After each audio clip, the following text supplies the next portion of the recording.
I went to the club like I normally do. It was a Friday night and I was feeling in the mood to dance. I'm a single guy that normally goes out alone. Not because I don't have friends, it's just that my friends would rather play tabletop games instead of dance at the club. There are a few clubs I enjoy and I chose from them randomly. I wish I had chosen another one. The first couple hours went by well. I sang and I danced. The music and the smells were all-encompassing. I danced with some danced with me. It was honestly turning into a good night. Then I stepped outside to cool off. There were a bunch of people doing the same as me. We talked for a bit and passed around a few. Then the man with bangles on his wrists butted into our conversation. "I can tell you're blind because I have been doing gang signs in front of you and you haven't reacted." I was stunned. First off, gang signs. Secondly, he was testing my blindness. Screw this guy, I thought to myself. Look, mate, I gotta get back to it. I tried to break away from the conversation. "Can I hold your white stick?" The second thing the man said unnerved me more than the first. "No, mate, no one but me holds my cane. Come on, I will only hold it for a bit." This dude was throwing up crimson flags and I needed to get away. He had pissed me off though. You don't go asking a man in a wheelchair if you can sit in their chair. Like, what the fuck, mate? With that, I moved back inside, away from him and near the people. I had been marked by him though, little did I know. Not 10 minutes later, I am dancing with some girl. She moves on as the songs move on and I start dancing with another. This person though had a sound about them I recognized. That clatter-clack of the bangles on his wrists. "Let me hold that big white cane of yours," he said while I could feel his hand trying to reach into my cane pocket. "No, dude, go away." I told him before I broke through some dancers and tried to get distance. I went to the bar and grabbed a water. It was nice and cold on my parched throat. Something didn't feel quite right though. My timing was off and my mind had become a bit fuzzy on the edges. I decided that I needed to go. As much as I wanted to stay and dance some more, I didn't feel like getting sick on the dance floor. I hit up the restroom before I left and noticed that I was walking like I was drunk. I don't drink on dance nights except for water, so I started getting worried. My house was only half a mile walk away. I thought I would walk it and hopefully walk off whatever was in my system. I heard the bangles while I was taking a piss. It sounded like they were in the stall next to me. It was just one clitter clatter, but I knew that noise. He was there just on the other side of the divider. I tried to leave stealthily, but being blind, I can only be stealthy for so long before I run into a trash can. "Fuck!" I screamed in my head before I slipped out of the men's room. This guy had me on edge. I wanted to get home as quickly as possible. Only later did I realize that I could have just told the barkeep what was happening, but that was only in hindsight. I pulled out my cane once I left the bathroom and tapped my merry way out. Outside, I set up my GPS on my phone, and the instructions came through a bone-conductive headset. Once set up, I started walking. Tap, tap, step, I walked. Cars drove by and sometimes I passed a person or two. Then about 2 blocks away I heard something new. Tap, tap, step, clitter, clatter. "No," a small voice in me whispered. I continued going and hearing that clitter-clack. I needed an escape, so I kept my ears out. I listened hard to everything around me. Up ahead about a block or two I heard some music and talking. I sped up my walking just a bit. When I got close, I asked one of the people out front if they could help me. I told them about bangles and asked if they could help me inside for a few minutes. "Yeah bro, we gotcha," one of them said to me. "Thanks mates, that bangles guy was freaking me out." We went inside and it was a place unknown to me. All the sounds were off and it was difficult for me to get an idea on the size of the room. By the smells and sounds though, I had found another club. I moved through it, headed towards the back. I asked a few patrons and was given general instructions. I figured that if I slipped out the back and walked on a nearby street for a bit, I would lose bangles. I wasn't halfway through the back parking lot before I heard the clitter clatter. It had come from the club's back door. I tried to keep my cool, even though I had started shaking. The vocal instructions home were a saving anchor in that moment. I was only a 20-minute walk away now. I could do this. 2 blocks later, and the clitter-clatters had gotten more aggressive behind me. Like the guy was dancing or doing more gang signs. I didn't know, but I knew what he was doing. He had slipped me a drug somehow, and now he was just waiting for me to tire out. I think he thought I would run or something. Blind people don't run. It leads to scars. So he just tormented me with those clitter-clatters dancing all around. I was really starting to panic when I got a few blocks away from my home. I came to the conclusion that if I walk home all the way, he will know where I live. I had to walk home, though, because buses don't run after 11 p.m. About 2 blocks away from my house, I heard the sound of an engine I recognized. It was my housemate's truck. He hadn't picked up the phone earlier, so I had thought he went to bed. I waved and he stopped. "Hey Mark, did you have a nice time at the club?" he asked as soon as he had his window rolled down. I had already started walking towards the passenger side of the truck. "It was all right, but I don't want to walk anymore," I said as I slipped into the passenger side. "Hey, there's a weird guy wearing a lot of pink glaring at me. It's kind of freaking me out," my housemate John said. When he saw I buckled up, he drove away quickly. "Ah," I heard from outside the truck. Moments later, we pulled up to the house. We both got out and hung out for a bit. After eating and brushing my teeth, I headed for bed. I fell asleep quite quickly, my head still fuzzy. Then something woke me. Now I am typing this here because I don't know what to do. I heard the clitter-clatter from inside my house. It came from down the hall, and I heard it again just now, but closer. I really hope this is just a messed up dream. I didn't believe in anything supernatural until the night the streetlights bent. It was around 2:30 a.m. I was driving home from a late shift, cutting through an industrial stretch I'd used 100 times. Same abandoned warehouses, same flickering sodium lamps, same dead silence broken only by my engine and the buzzing in my ears from exhaustion. Then the road ahead of me rippled. Not like heat distortion, more like the air forgot how to hold its shape. The yellow lane lines curved inward, bowing toward a single point in the road as if something heavy was pressing down on reality itself. My headlights reflected back wrong, stretched and fractured, like they were bouncing off broken glass that wasn't there. I slammed the brakes. The engine cut, the radio went dead, even the cicadas stopped. That's when the light flickered. Once, twice, 3 times. Each flash was brighter than the last, bleaching the world white for a fraction of a second. On the third, the air split. Not opened, split, like a seam tearing in fabric that didn't want to be torn. Something came out. At first I thought it was a kid, skinny, short, hoodie hanging off him like it didn't belong to a body that small. He stumbled forward, boots scraping asphalt, like he'd been thrown out of somewhere at speed and barely remembered how gravity worked. Then he looked up. His eyes were wrong. They weren't glowing constantly. They weren't supernatural in a flashy way. They were just on, bright, flat red like warning lights that didn't blink. The rest of his face looked young, too young, barely out of high school if that. No scars, no beard, no reason for the dread that punched through my chest the moment our eyes met. He tilted his head slowly, like he was listening to something I couldn't hear. "Wow," he said quietly, calm, almost bored. "You guys really don't notice when it breaks, do you?" My door was unlocked. I don't remember unlocking it.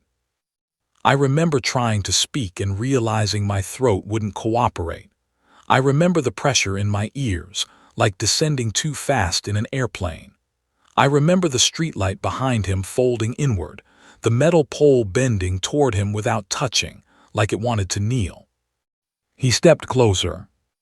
Each step made the air shudder, not shake, shudder like a flinch. "I'm not supposed to stay long," he said, glancing around. His eyes flicked past me through my car, into places I don't think eyes are meant to go. When he looked back at me, his mouth twitched.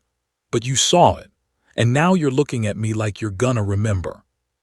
I swear I smelled ozone, cold metal, static. I don't like witnesses, he added. Not angry, not threatening, just factual, like explaining weather. I felt pressure on my chest, like invisible hands pinning me to the seat. My heartbeat sounded too loud, like it was echoing in someone else's skull. Then suddenly he paused. He squinted, leaned closer. His eyes flicked over my body, not leering, not curious, clinical, as if he was reading data off a screen only he could see. Huh, he murmured, you're gonna die anyway. That should have been comforting. It was. The red in his eyes shut off instantly. One moment they were burning holes through me, the next they were just brown, normal, human. He stepped back. Forget this part, he said, tapping the side of his head like he was reminding himself of something. If you remember too much, you spiral, and I'm not cleaning that up. The air behind him started to ripple again. That same glassy distortion. Street signs bent toward it. Dust lifted off the ground and froze in a perfect ring. I blinked. When I opened my eyes, my engine was running. The radio was playing softly. The streetlights were straight. I was parked crooked across both lanes, hands locked on the wheel so tight my fingers were numb. I drove home. I didn't sleep. For weeks after, I told myself it was stress, hallucination, a micronap, anything but what it felt like, and I kept my mouth shut. That part was easy. People don't actually want to hear things that don't fit anywhere. You can see it in their eyes the moment you start describing details that don't have a box. The way the air moved wrong. The way the lights bent instead of flickered. The way his voice didn't echo like it should have. So I didn't tell anyone. I went back to work. I slept with the TV on. I avoided that road and added 12 minutes to my commute without thinking about it. I told myself that whatever happened had stayed there, stitched back into the night like it never existed. That worked. Until the dreams started sinking. At first they were normal stress dreams. Falling, missing turns, brakes that wouldn't respond. But then the same detail kept repeating. No matter what the dream was about, the environment would pause for a fraction of a second. Not freeze, pause, like a dropped frame. In those moments, I could feel him. Not see, feel. Like pressure behind my eyes, the way you feel when someone stands too close behind you in an elevator. The dream would resume immediately after, but my heart would be racing, and I'd wake up with that same faint ringing in my left ear. Then I started noticing it while awake. Streetlights humming slightly out of tune with each other. Reflections in windows lagging a beat behind my movements. A dog on my block that would sit and stare at empty air, whining softly, tail tucked, every night at exactly 2:17 a.m.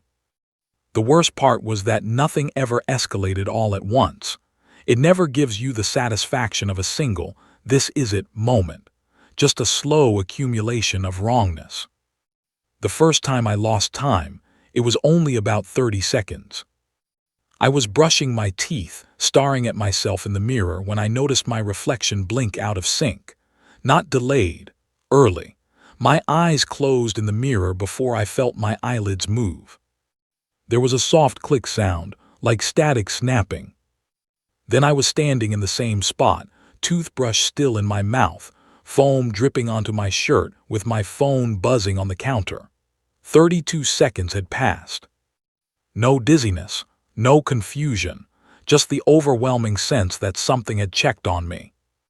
That's when I started writing things down. Times, sounds, patterns, anything that felt even slightly off. I filled an entire notebook in 2 weeks. The entries got shorter over time because the events didn't change. They just repeated with increasing precision. Always late at night. Always brief. Always followed by that high-frequency tone, like a TV left on in another room. And always the same feeling. Being evaluated. The second encounter wasn't visual at first. I was lying in bed staring at the ceiling when the ringing got louder than it ever had before. Not painful, focused, like someone turning a dial. The air in my bedroom thickened. That's the only word that fits. Thickened. Breathing felt slower, like oxygen had weight. My phone slid a few centimeters across the nightstand on its own and stopped, perfectly aligned with the edge. Then he spoke. "Okay," he said casually from everywhere. "You're remembering more than I expected." I couldn't move. I didn't feel restrained. I just couldn't convince my body that movement was still allowed. "I fixed most of it," he continued, sounding mildly annoyed. "But you keep catching the seams. That's inconvenient." I didn't see him yet. I just knew exactly where he was standing.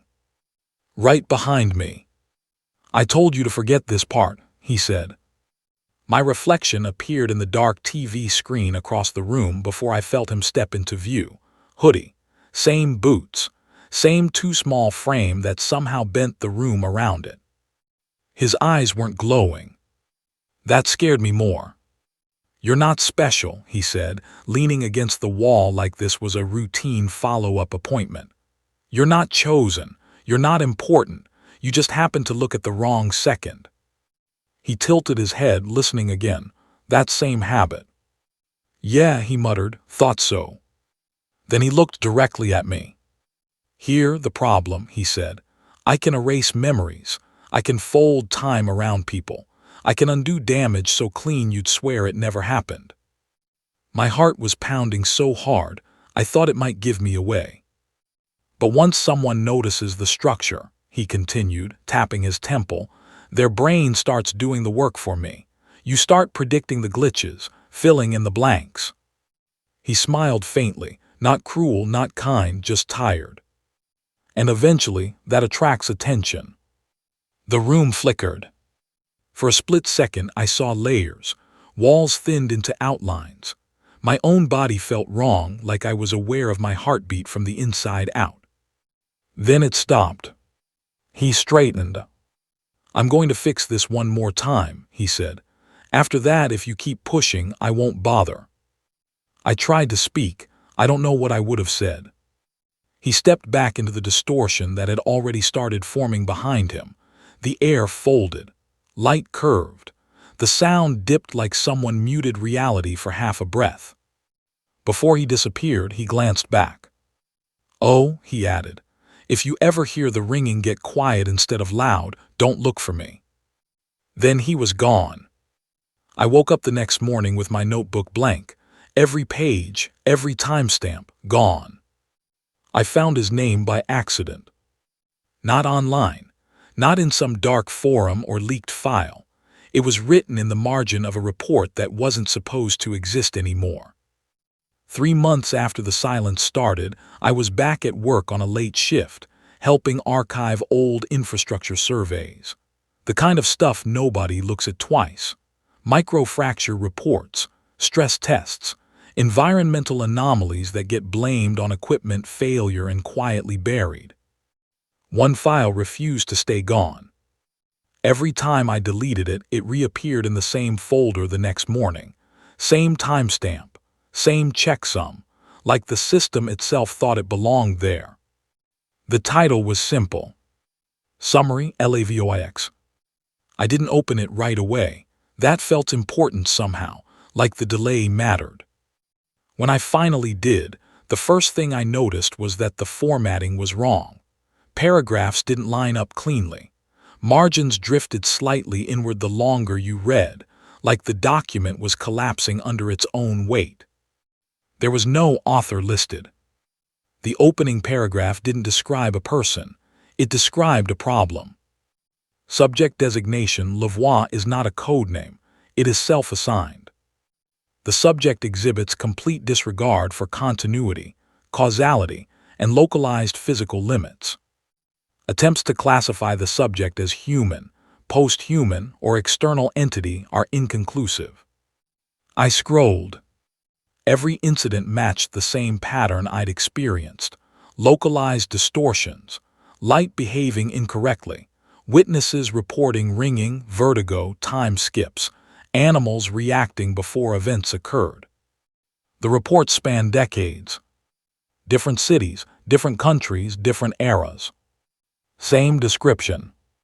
A small figure, male presenting, young appearance, casual demeanor. Witnesses consistently noted a lack of urgency, as if the subject was bored by reality. One paragraph was highlighted in red. Subject does not travel in conventional terms. Movement occurs via forced violation of the local speed limit of the universe, resulting in involuntary displacement into a higher temporal structure. Subject refers to this structure informally as the tunnel. I felt cold reading that. Another section listed abilities, not as speculation, as observation. He can stop time without freezing it. He can move faster than cause and effect. He can see through matter as if surfaces are suggestions, not barriers. He can cut without burning. He can erase events without leaving paradoxes behind. There was a note next to that last one. Memory alteration is not primary. Structural overwrite is preferred. The world forgets first, people follow. That's when I started shaking. The final pages were transcripts, partial, fragmented. Most were labeled unrecoverable. One wasn't. It was a recording summary from a researcher who had interacted with him directly. He did not threaten us. He did not posture. He explained, very calmly, that we were mistaking permanence for importance. When asked what would happen if he were stopped, he laughed. When asked if he could be killed, he paused for the first time. He said in the wrong place, "Yeah, in yours, no." The last line of the document wasn't technical. It wasn't even professional. It was handwritten, scanned in crookedly, like someone added it later and didn't care if it fit. If you are reading this and remember him clearly, he has already decided what to do with you. That night the ringing came back. Not loud, focused. Precise. The air in my apartment flattened. Shadows leaned the wrong way. My phone slid across the table and stopped, perfectly aligned just like before. He didn't bother hiding this time. He stepped out of the distortion, already looking at me. "Yeah," he said, glancing at the open file on my laptop. "I was wondering when you trip over that." His eyes were glowing now, not flaring, just on. "You weren't supposed to find the name," he added, "but you're good at patterns, I'll give you that." I couldn't speak, I didn't need to. He sat on the edge of my table like it was normal, like gravity still worked the same way around him. "Le voix," he said, tapping his chest. "That's me, not a title, not a myth, just what I go by." He looked genuinely curious when he asked the next question. "So," he said, "you want the short version or the one that keeps you awake forever?" The ringing stopped completely, and I understood with absolute certainty that whatever answer I gave wouldn't change the outcome. Because he wasn't asking for permission. He was deciding how much I was allowed to understand before the world forgot me too. He didn't wait for my answer. Lavoie stood, the air around him tightening like reality bracing itself. "You already know enough," he said almost gently. "More than most, more than is healthy." I felt that pressure again, not on my body, but around my thoughts, like fingers hovering over a light switch inside my skull. "I don't kill people for knowing," he continued. "That's messy and boring, I just realign them." His eyes dimmed, not off, just distant. "You'll forget the details first, then the fear, then the reason you ever checked twice when something felt wrong." He paused. "You'll still be you, just smoother, less sharp at the edges." I tried to fight it, I really did. I focused on his face, his name, the word tunnel, the way the lights bent. The ringing softened into nothing. The room exhaled. When I came to, it was morning. My laptop was closed, no strange files, no empty notebook, no sense of dread. Most days now, life feels normal. Too normal. But sometimes, late at night, I'll notice a streetlight humming slightly off-key, or a reflection blinking a fraction too early. And for just a heartbeat, I feel that familiar pressure, like the world checking itself, making sure everything is still in place. If you ever notice the ringing stop instead of start, don't panic. Just don't look for him. Because if you're aware enough to wonder who Lavoie is, he already knows where you are. And he hates loose ends.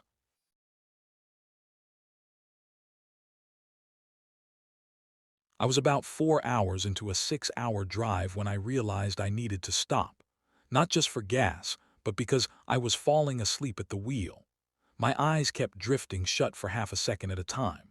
That thing where you blink and suddenly you're 50 feet further down the road than you thought you were. I turned up the music and rolled down the window, but the cold air only helped for a few minutes. I needed caffeine. The highway was empty. I hadn't seen another car in at least 20 minutes. When I saw the glow of a gas station sign up ahead, I felt relieved. It was one of those old independent places, not a chain. The kind that looks like it hasn't been updated since the 80s.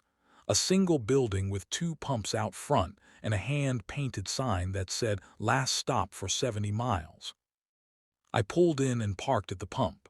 The lot was empty except for a beat-up truck parked around the side of the building. I figured it belonged to whoever was working the night shift. I got out, stretched my legs, and filled my tank. I paid at the pump and headed inside.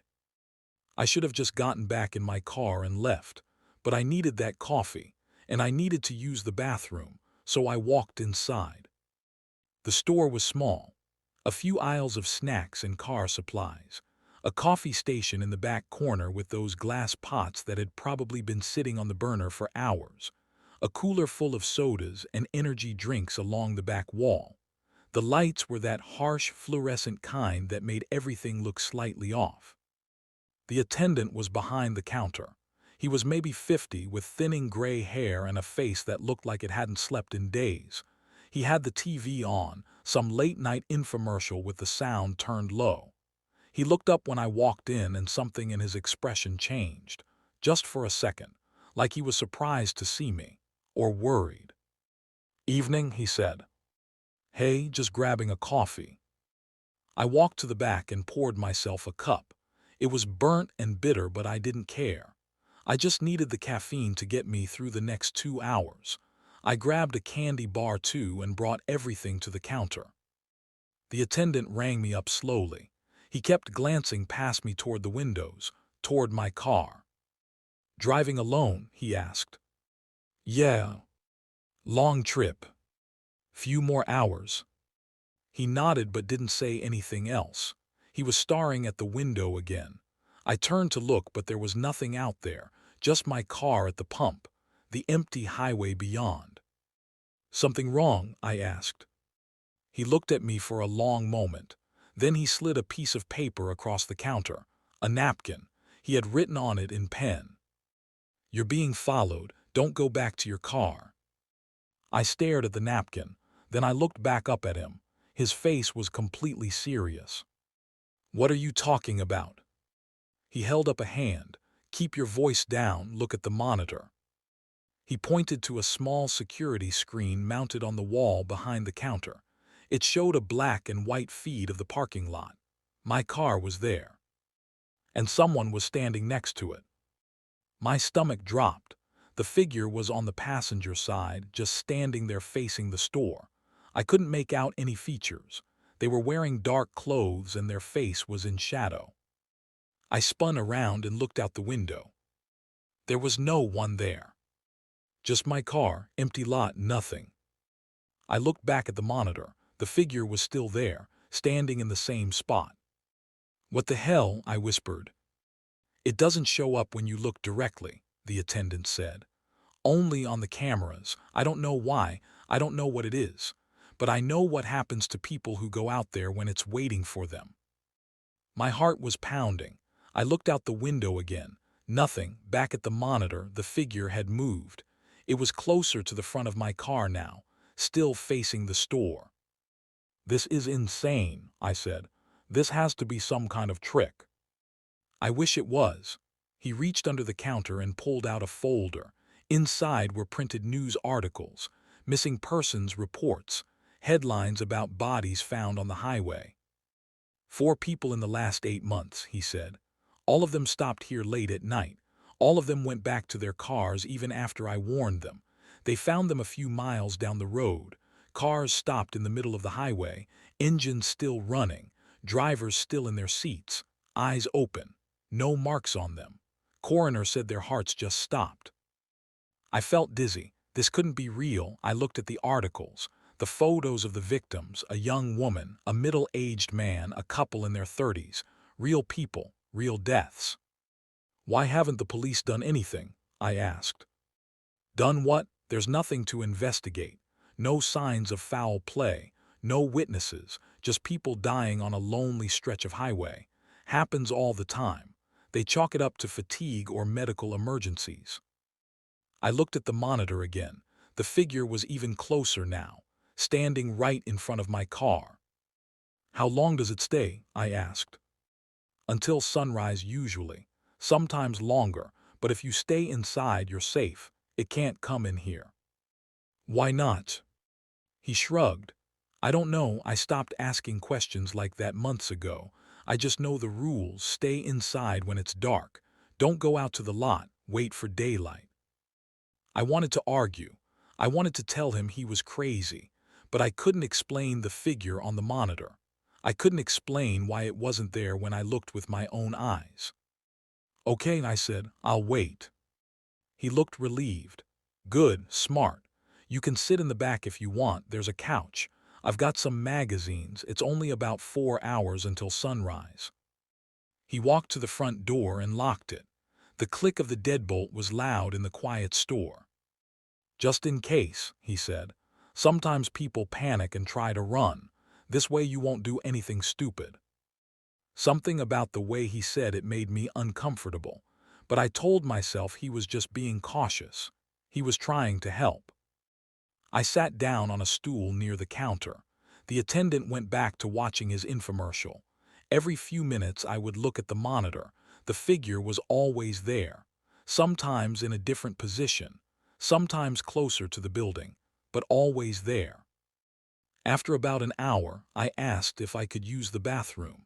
He pointed to a door near the back of the store. Right through there. I got up and walked toward it.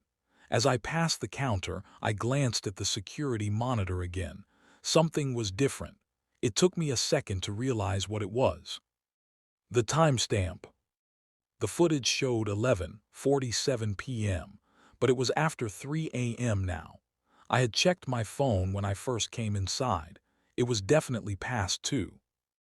I stopped walking. I looked at the monitor more carefully.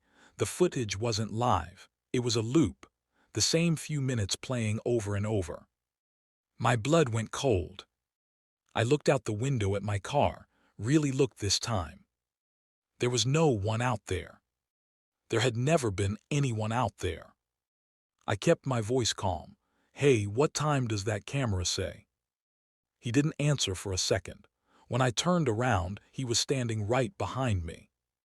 You should use the bathroom, he said. His voice was different now, flatter. You've been holding it for a while. The timestamp is wrong, I said. The footage is old. His expression didn't change. He just stared at me with those tired eyes. You saw the articles, he said. You saw what happens to people on this highway. Those could be from anywhere. Anyone could print those out. He took a step toward me. I took a step back. You should stay, he said. It's not safe out there. I looked at the door, locked. The deadbolt needed a key from this side. Where's the key? I asked. I can't let you leave, not until morning, for your own safety.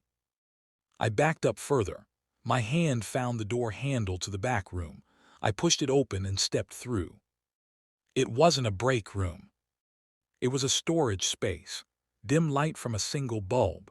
Shelves lined the walls, and on the shelves were boxes, dozens of them, each one labeled with a date. I opened the nearest one. Inside was a wallet A phone with a cracked screen, a set of car keys, a driver's license.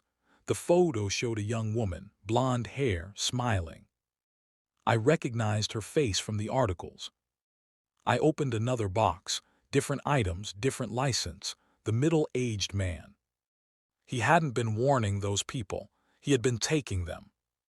I heard footsteps behind me. I turned around. He was standing in the doorway, blocking the exit. They always figure it out, he said.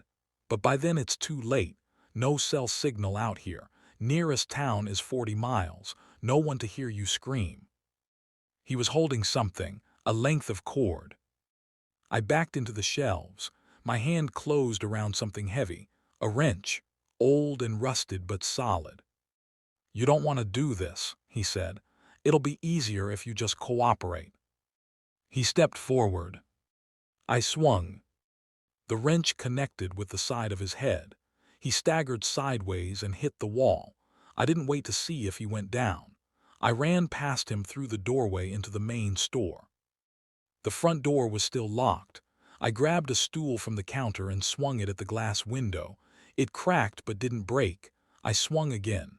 Again. I could hear him behind me, getting up, cursing. The third swing went through.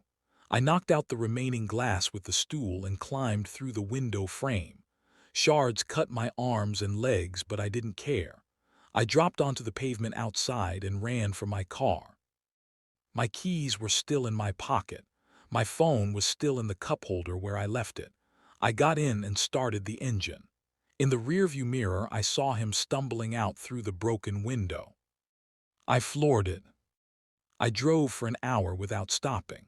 When I finally pulled over at a rest stop, my hands were shaking so badly I could barely hold my phone. I'm sitting in my car now, doors locked, engine running. I called 911. They're sending someone to the gas station. They told me to stay where I am and wait for an officer to come take my statement. I keep checking my mirrors. I keep expecting to see headlights behind me. The sun is coming up now. I can see the sky turning gray on the horizon. I should feel relieved, but I don't. Because when I climbed through that window, when I ran to my car and looked back at the store, I saw the security monitor through the broken glass. The figure was still on the screen, standing in the lot, but it wasn't by my car anymore. It was standing exactly where I had been standing when I broke the window. I don't know what he had playing on that monitor. I don't know if it was really a loop or something else entirely. I don't know if he made it all up to scare people into staying, or if there was some truth buried under the lies. All I know is that I'm never driving this highway again. And if you ever see a gas station sign that says, "Last stop for 70 miles, keep driving." Whatever's waiting there, you don't want to find out. I am pretty sure I was 6, the first time I got a birthday card in the mail. I don't remember the exact age. What I do remember is the kitchen table, a bowl of cereal getting soggy in front of me, and my mom walking in with this bright white envelope like she was holding something important. "Look at this," she said. "Somebody sent you mail." When you are a kid, mail feels like a grown-up thing. Bills, appointment reminders, junk coupons, not for you. So when my mom handed it to me, I felt weirdly proud, like I had just leveled up. My name was on the front, just my first name. No last name, no return address in the corner. "Who's it from?" I asked. "Probably family," she said. "Someone being silly and forgot to write the rest." She said it with a smile, but it was the kind of smile that sticks for a second before it twitches at the edges. I tore it open. It was a generic card, balloons and cake. Inside, in neat blue ink, were 2 words. "Happy birthday." No name, no from your cousin so-and-so, just that. I remember turning it toward my mom like she had the answer printed on the back. She looked at it for a few seconds, then put it on the counter. "See," she said, "somebody loves you, eat your cereal." That should have been the end of it, a weird, harmless kid memory. But the next year another envelope showed up. Same white. Same neat handwriting on the front with just my first name. Same lack of return address. Inside the words "Happy Birthday." After the third year in a row, my mom stopped calling it cute. I caught her once standing at the kitchen counter with the card open, just staring at it. She ran her thumb over the writing like she was trying to recognize it, then flipped the envelope over like something would magically appear on the back. "Who is it from?" I asked. She jumped like I had snuck up on her. "I told you," she said. "Probably someone in the family. Go get your shoes on. We're going to Nana." She stopped leaving the cards out after that. They kept coming, though. Every year, same day. Same kind of card, same handwriting. When I hit middle school, they started to change. One year the inside said, "Happy birthday. I hope you get everything you asked for." Okay, not that weird. The next year it said, "Happy birthday. I hope practice went well. I'm proud of you." That one made my mom go very quiet. This was around the time I had started playing basketball more seriously. I stayed late after school to shoot. We had games. Parents sat in the stands and yelled. That kind of thing. The year after that the card said, "Happy birthday. Nice job on making the team. You look strong out there." It was the first time anything in there made me feel sick. "How do they know that?" I asked my mom. She tried to brush it off, but her face gave her away. "Maybe your coach," she said, "or one of the other parents. Don't worry about it." She did, though. I heard her on the phone later that night. Not the words, just the tone, low and tight. The next day she took the cards to the police station. When she came back, she looked more frustrated than reassured. "They said there's not much they can do," she told me. "There's no threat, no name, nothing they can trace. They said it's probably some relative trying to be cute or an older kid being weird." "You showed them the part about the team?" I asked. "I did," she said. "They told me if there are any threats we should come back." The next year the card was back to simple "Happy birthday" again. Like whoever was writing them had been told to tone it down, or decided on their own to pull back a little. We moved when I was 13. My mom got a better job in another town, new house, new school, new everything. I remember standing in the driveway the week we moved in, looking at the mailbox with its fresh numbers and thinking, they don't know where I live now. I turned 14 a few months later. On the morning of my birthday, there was an envelope in the mail. Same white, same neat handwriting with just my first name. I stared at it for a long time before looking over to my mom. "Maybe they forwarded it from the old place," she said, but we both knew that didn't make sense. Inside the card it said, "Happy birthday, new house, same you." That night my mom installed extra locks on the doors. After that the cards went quiet again. Still every year, still on the exact day, still the same handwriting, but the messages went back to simple. "Happy birthday, hope you have a great day, hope you feel special." After a while I got used to it. It became a thing that just happened, like getting older, like the seasons changing. Once a year a reminder would show up that somebody out there knew where I lived and how old I was, and then life would keep moving. I moved out just after college into a crappy 2-bedroom house with thin walls and a door that stuck when it rained. It was the first place that was fully mine. Old couch, second-hand TV, bed frame I built myself and nearly broke in the process. Every year a card still came. Somehow, someway, they knew my address every time. We were at a loss. When I was 23, I met my girlfriend. Her name isn't important here. She works a regular 9 to 5. She remembers birthdays, brings snacks to movie nights, gets emotionally invested in TV shows. Normal person stuff. One day while I was leaving work my girlfriend called me. I had given her a key but she left it back at her parents' house. I told her I kept one spare key under the welcome mat. I know, everyone tells you not to do that. I did it anyway. I was forgetful. I locked myself out once and had to call a locksmith. After that the key went under the mat. Easy fix. We were getting closer and her moving in was just a matter of time. We had been together almost a year before I told her about the cards. It came up because my birthday was coming up again and I made some offhand joke about my mystery card arriving on schedule. She asked what I meant. I tried to keep it casual. "Oh, it's just a thing," I said. "I've been getting these random birthday cards since I was a kid. No name, no return address, same handwriting every year." I expected her to laugh or at least be curious. Instead, she went completely still. "How many years?" she asked. "Since I was like 6, I said. "So, a lot." "And you don't know who sends them?" "Nope. And they always find you, even when you moved." "Yeah," I shrugged. "It's weird, I know. My mom went to the cops once, but they said it wasn't a big deal." "It is a big deal," she said. "That's not normal, that's stalking. That's someone keeping tabs on you." I told her she was overreacting. It wasn't like there were threats. "No, I'm going to kill you" messages. No dead animals on the porch, just birthday wishes. "What do they write?" she asked.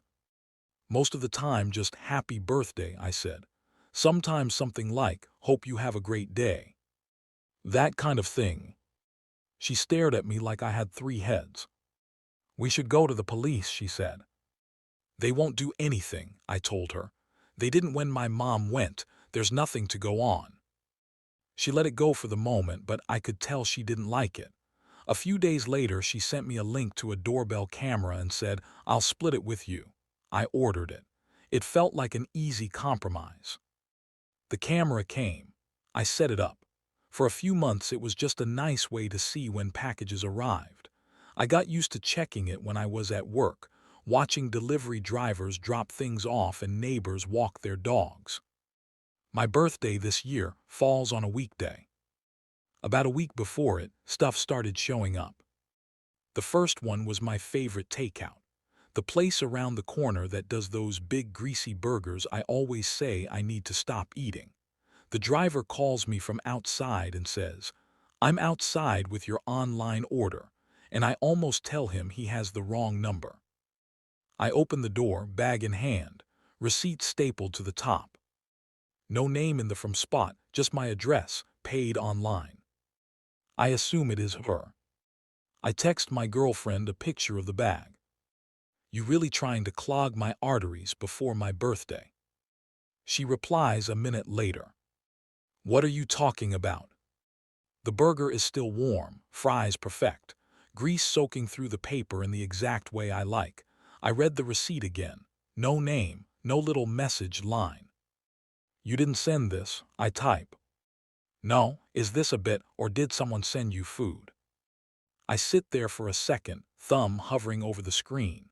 I tell her it must have been a delivery mix-up, or my mom or something. She sends a laughing emoji and tells me to enjoy it before they realize and take it back. 2 days later, a small box shows up. Brown cardboard, no logo, my name and address printed on a label. Inside is a small stuffed dog, stupid looking. Generic, the kind you win at a carnival game. It reminds me of the way she always points out stuffed animals in stores and tries to convince me. We need one more pillow on the bed. I assume this one is her too. This time I call. "Okay, so now you're just leaning into it," I say when she picks up. "Into what?" she asks. "The stuffed dog," I say, trying to build up to something cute for my birthday. She laughs confused. "Babe, I didn't send you anything," she says. "I've been at work all day." I tell her about the box, the dog, how it feels like something she would send. She goes quiet. "Did it come from a company?" she asks. "Like Amazon, or was it just a plain box?" "Plain," I say. "No name, no gift receipt." "Maybe somebody sent it and didn't put their name on it," she says. "Maybe your mom." I know my mom's handwriting. I know her taste in cards. This doesn't feel like her. I tell myself it is still nothing. People get spam deliveries sometimes. Companies sometimes send little birthday gifts. Addresses get crossed. I throw the dog on the couch. Life keeps going. The next day, flowers. I come home from work, and there's this bright bouquet sitting on the doorstep. The kind that looks expensive, arranged in a glass vase with a big bow. The little plastic envelope holds a white card. I open it and read 4 words. It's here, can't wait. There is no name. I text my girlfriend a picture. Okay, now I know this is you. She sends back 3 messages in a row. It's not, I swear, you need to call someone. My chest tightens. I stand there in the doorway staring at the flowers for a long time, the vase sweating onto my welcome mat. I call my mom. I tell her about the food, the stuffed dog, the flowers. She is quiet for a long beat and then says, "Save everything, take pictures, keep the receipts. This is too much." My girlfriend keeps texting. "Call the police, please." A few minutes later, another package arrives. Smaller box, light. Inside is one of the old birthday cards. Not an exact one I recognize, just the same kind.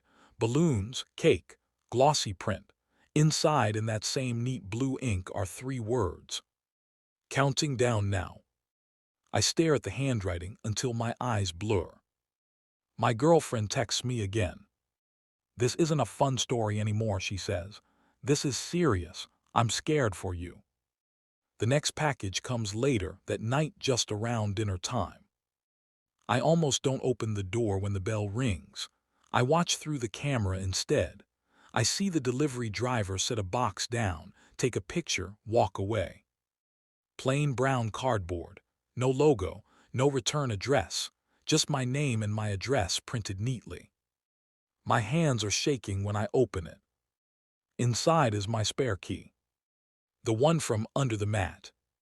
Nothing else is in the box at first glance, just the key sitting in the middle. There is a note taped to the underside of the lid, same neat handwriting, same blue ink. "I don't need this anymore. Happy birthday week." I check under the mat, even though I already know what I am going to find. Nothing. My throat goes dry. The air in my house feels wrong, like I am standing somewhere I shouldn't be, like I walked into my own place and found someone else's furniture already there. I back out of the doorway and lock the deadbolt. For the first time in my life, it doesn't make me feel better. I call 911. I tell the dispatcher everything in a rush. The cards, the gifts, the notes, the key. I keep expecting her to interrupt me and say this is fine, this is normal, I am being dramatic. She doesn't. "Do you feel safe in the residence right now?" she asks. "No," I say, my voice cracks. "Someone had my key. They have been leaving stuff every day. They know where I live. They've known since I was a kid." "Okay," she says. "I need you to leave the residence and come down to the station. Bring the key and any notes you have. We can take a report and start a file." "Shouldn't somebody come here?" I ask. "If there is no one currently attempting to enter the residence and no immediate threat, the best thing is to come in person," she says. "Do you have transportation?" I tell her I do. She tells me again to leave. Do not stay in the apartment. Bring the key. Bring the notes. I hang up and grab my wallet, my phone, the little evidence bag of cards and slips I have piled on the table. I hesitate, then call my girlfriend. She answers on the second ring. "Hey," she says, "are you okay?" "No," I say. "Listen, you're at work, right?" "Yeah, why?" "I need you to do something for me," I say. "When you get off, go straight to your parents' place. Do not go to my apartment. Do not meet me here. I'll call you from the station." "What happened?" she asks. Her voice gets thin. "I'll explain later," I say. "Please just go to your parents' house. Stay there tonight." She is quiet for a second. "Okay," she says. "Call me as soon as you can." I lock the door behind me even though I know there is no point. Whatever is happening has already made it inside at least once, maybe more. I walk down the stairs with the key in my pocket, feeling like I am the one who has broken into someone else's life. Right now, I am sitting in the lobby of the police station. Everything is too bright. The chairs are plastic and hard. A TV in the corner plays some daytime talk show with the volume all the way down. There is a kid with his mom filling out a lost property form.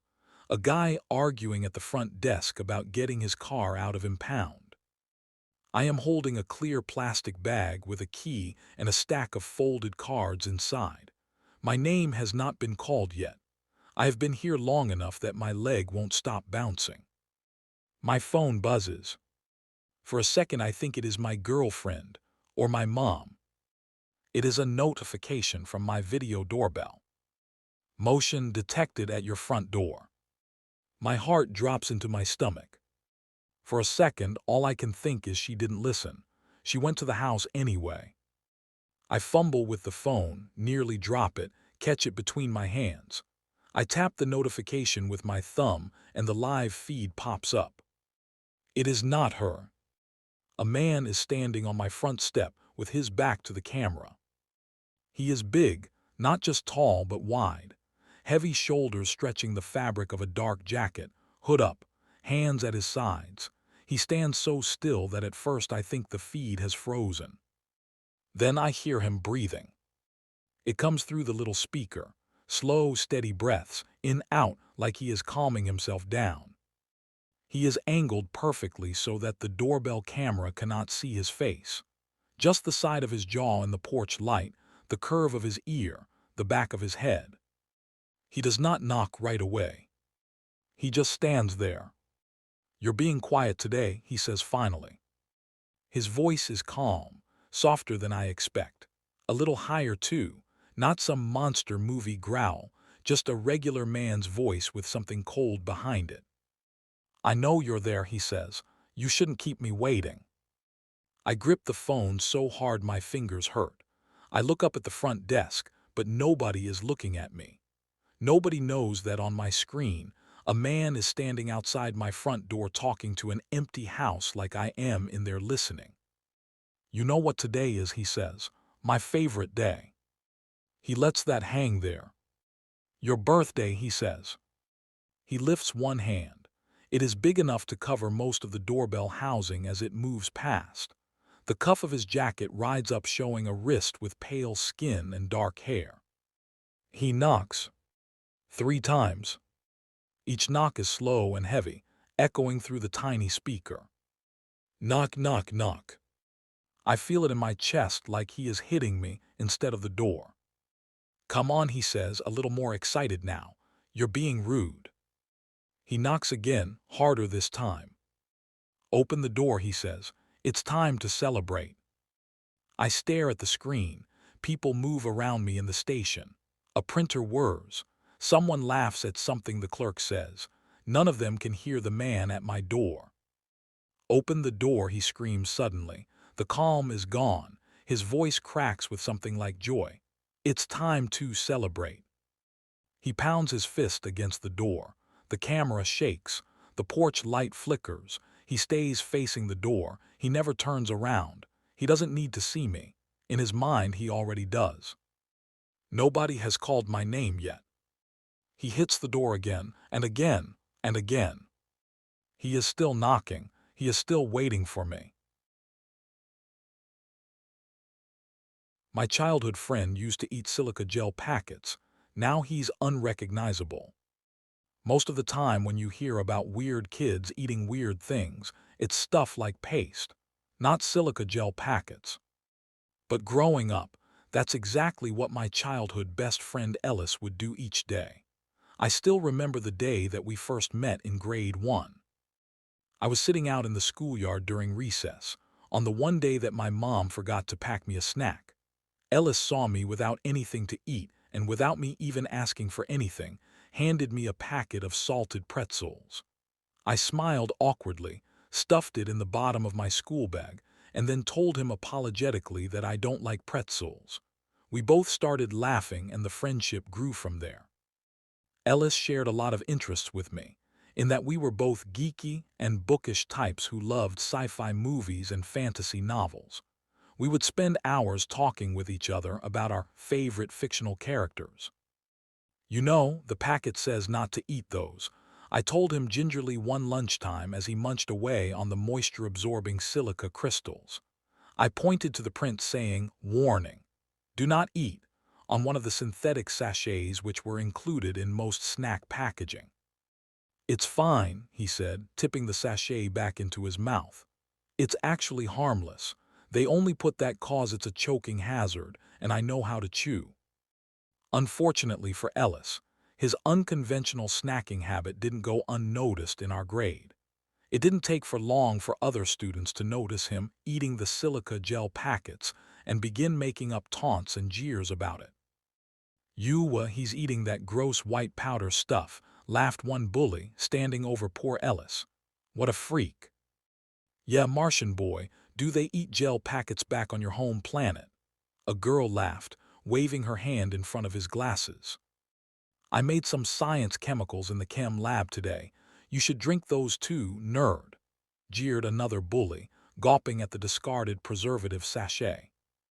This continued over the years of our friendship, befalling Ellis several times a week. They would come over and start giving him hell the second they saw one of those small blue gel packets being pulled out a lunchbox. Ellis was also much nerdier looking than myself, with thick glasses and a wispy frame, which further added to him being targeted. But despite all this abuse, Ellis wasn't swayed from his maligned habit. He kept eating those silica gel pouches, chewing them more anxiously, scarfing them down before the bullies saw, or consuming them secretly in the bathroom. Each time that the bullies came over to degrade my best friend, I would avert my gaze, make myself quiet and try not to attract their attention as they laid into Ellis. It was clear from my behavior that I was embarrassed by my friend's eating quirk. I didn't want to look weird too or get targeted by association, so I would never defend Ellis or get involved, even when the bullying turned from verbal to physical. While I never outright deserted my friend or joined the bullies against him, I never stood up for him. At the time, I figured it was his habit, his battle to fight. This is something that I came to regret as I grew older. It tormented me, knowing I'd let a good friend suffer out of selfishness. I tossed and turned on some nights, kept up late thinking of all the comebacks I wish I'd said to the bullies in Ellis' defense. One childhood too late. Ellis and I matriculated together from elementary school into middle school, but it was high school where we parted ways, with me going to one and him to another. We said fond goodbyes to each other and promised to keep hanging out outside of school, but that promise didn't pan out as I was swept up in high school life. It would be years later, when I was well into my 20s, that Ellis finally returned to my mind. In the middle of watching TV in my apartment one evening, a news report came on that instantly cast my thoughts back to my old friend. And of course it did. It was about silica gel packets. They were being discontinued.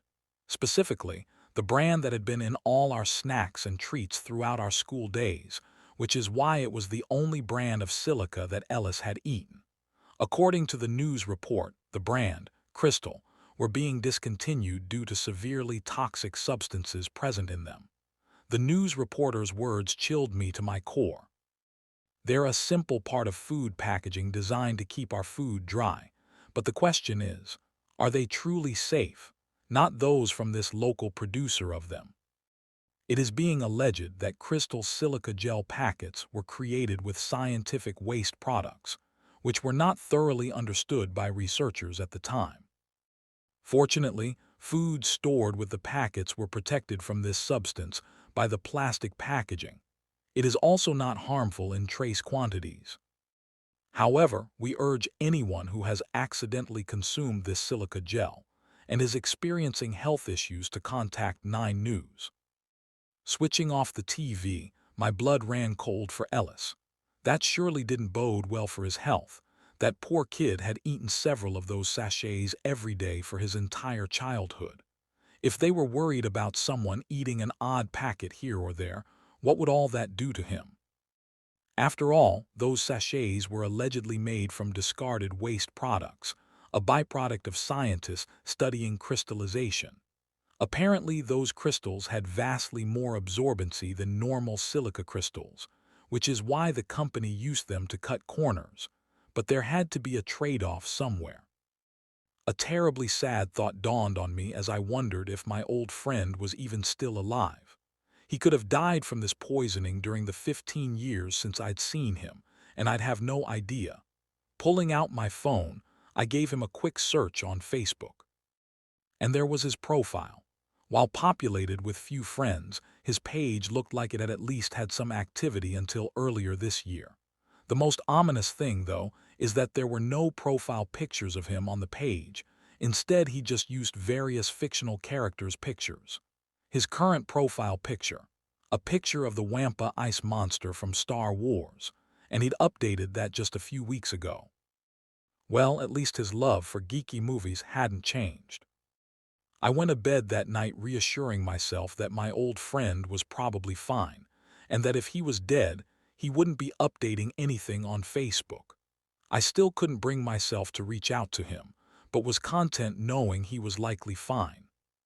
Still, those same nightmares of regret over failing to stick up for him returned to me that night. I saw those same bullies, and was silent as they ripped into him over his habit, one which I know may have cost him his health. However, my torment wouldn't stay confined to nightmares for long. The following Monday, I was leaving my office and getting in my car. Just when I was about to shut my door, I caught a glimpse of something over by a pillar in the car park. Something shiny and jagged like crystals, like an entire body of crystals. I spun my head around to get a closer look, but it had already ducked back behind the pillar.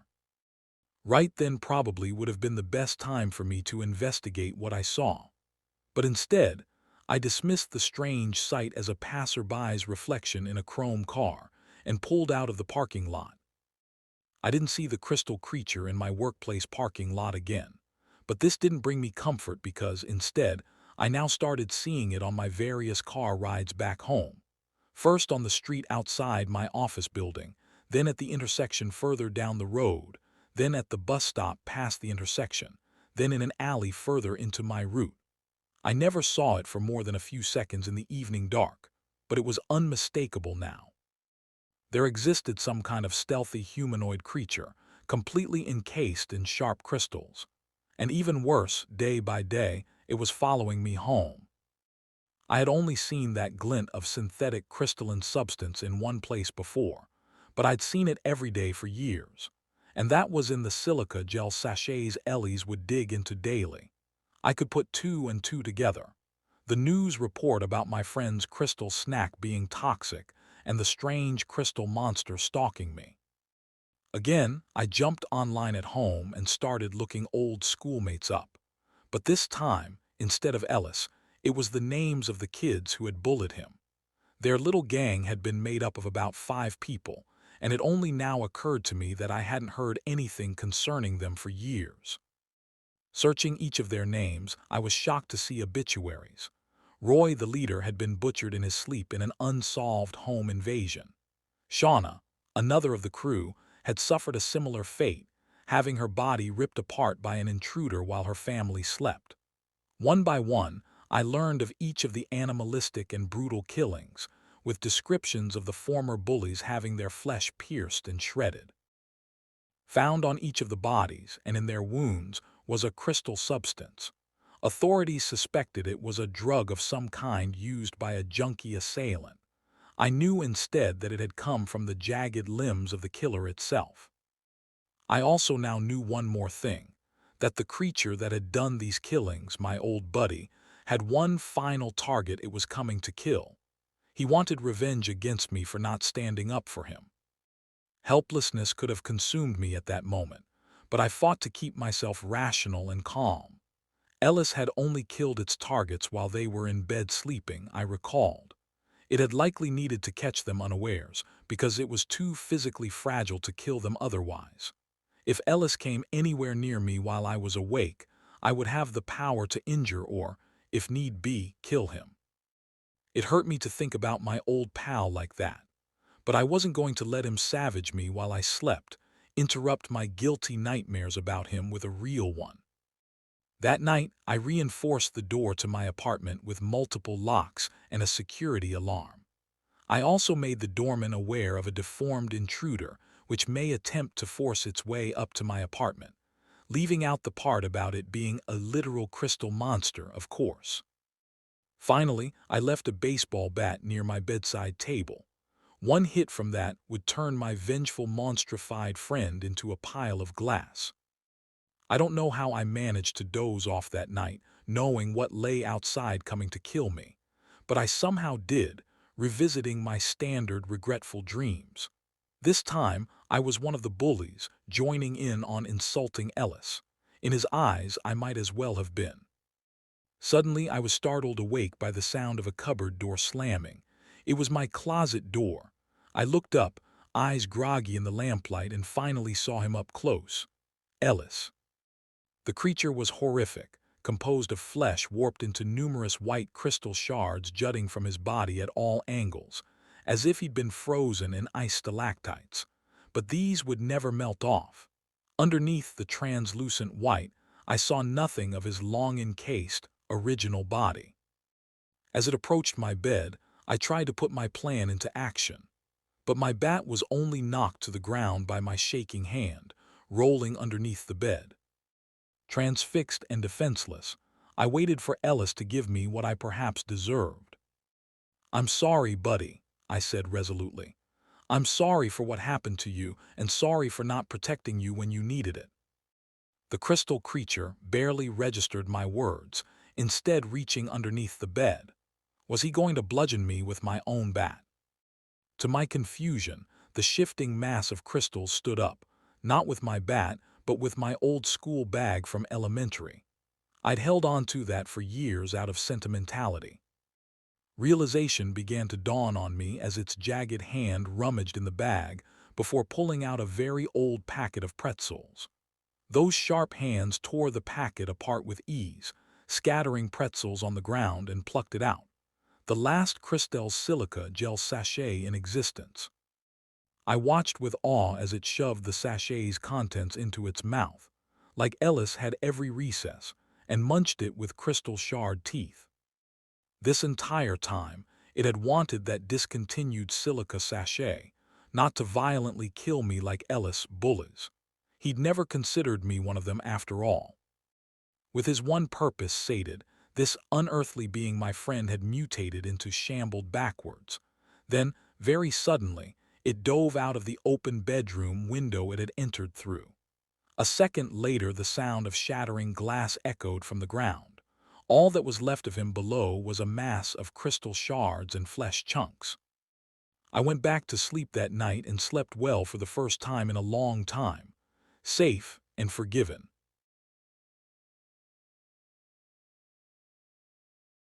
I'd taken the train from Delaware to D.C. many times before. 7:53 p.m. out of Wilmington, arriving at 9:36. The tickets were cheap, and the train was mostly empty around that time. It was perfect. Tonight was no different. I sat in the window seat as usual reading, as the train rocked gently back and forth. About 20 minutes into the ride, however, the intercom came on overhead. "Attention, unidentified passenger on board." I looked up. "Huh? Unidentified passenger." I glanced around the car. There was only the middle-aged woman I saw when I got on, several rows back. She was looking up, confused. "What the hell?" The voice overhead was different, too. It wasn't the usual garbled man's voice. It was a woman's, monotone and robotic. Do they mean like some kind of serial killer just got on or something? My stomach dropped. Wouldn't they say something more extreme, though? Like, "Hide, we're making an emergency stop." This almost sounded like they were announcing someone hadn't paid for their ticket. I glanced to the front of the car, where the LED marquee was. Instead of listing the next station stop, it said, "Unidentified passenger, unidentified passenger, unidentified passenger." The letters scrolled past, over and over, jittering orange pixels. Maybe they mean someone, a Russian spy or something. Or maybe it was just some sort of glitch. I stared at the orange letters, unidentified passenger. I texted my boyfriend, the train, saying there's an unidentified passenger on board. Really weird. It's got to be fake, right? Or should I get off? He replied instantly, that's really weird. Maybe get off. I can take the next train up to you. Where are you? I pulled up maps and checked our location. We were just a few minutes from Aberdeen. After hesitating for a second, I grabbed my bag. It probably is just some glitch or something, but I'm not going to be some sitting duck. I turned to the aisle. A woman was standing right in front of me, the middle-aged woman from the back of the car. I jumped, banging my head on the overhead luggage rack. Sorry, I didn't mean to scare you, but do you know what's going on? She asked. I shook my head. This has got to be a joke or something, right? What do they mean? Unidentified passenger. I don't know. I'm getting off just in case. I slipped past her into the aisle and started for the vestibule between the cars.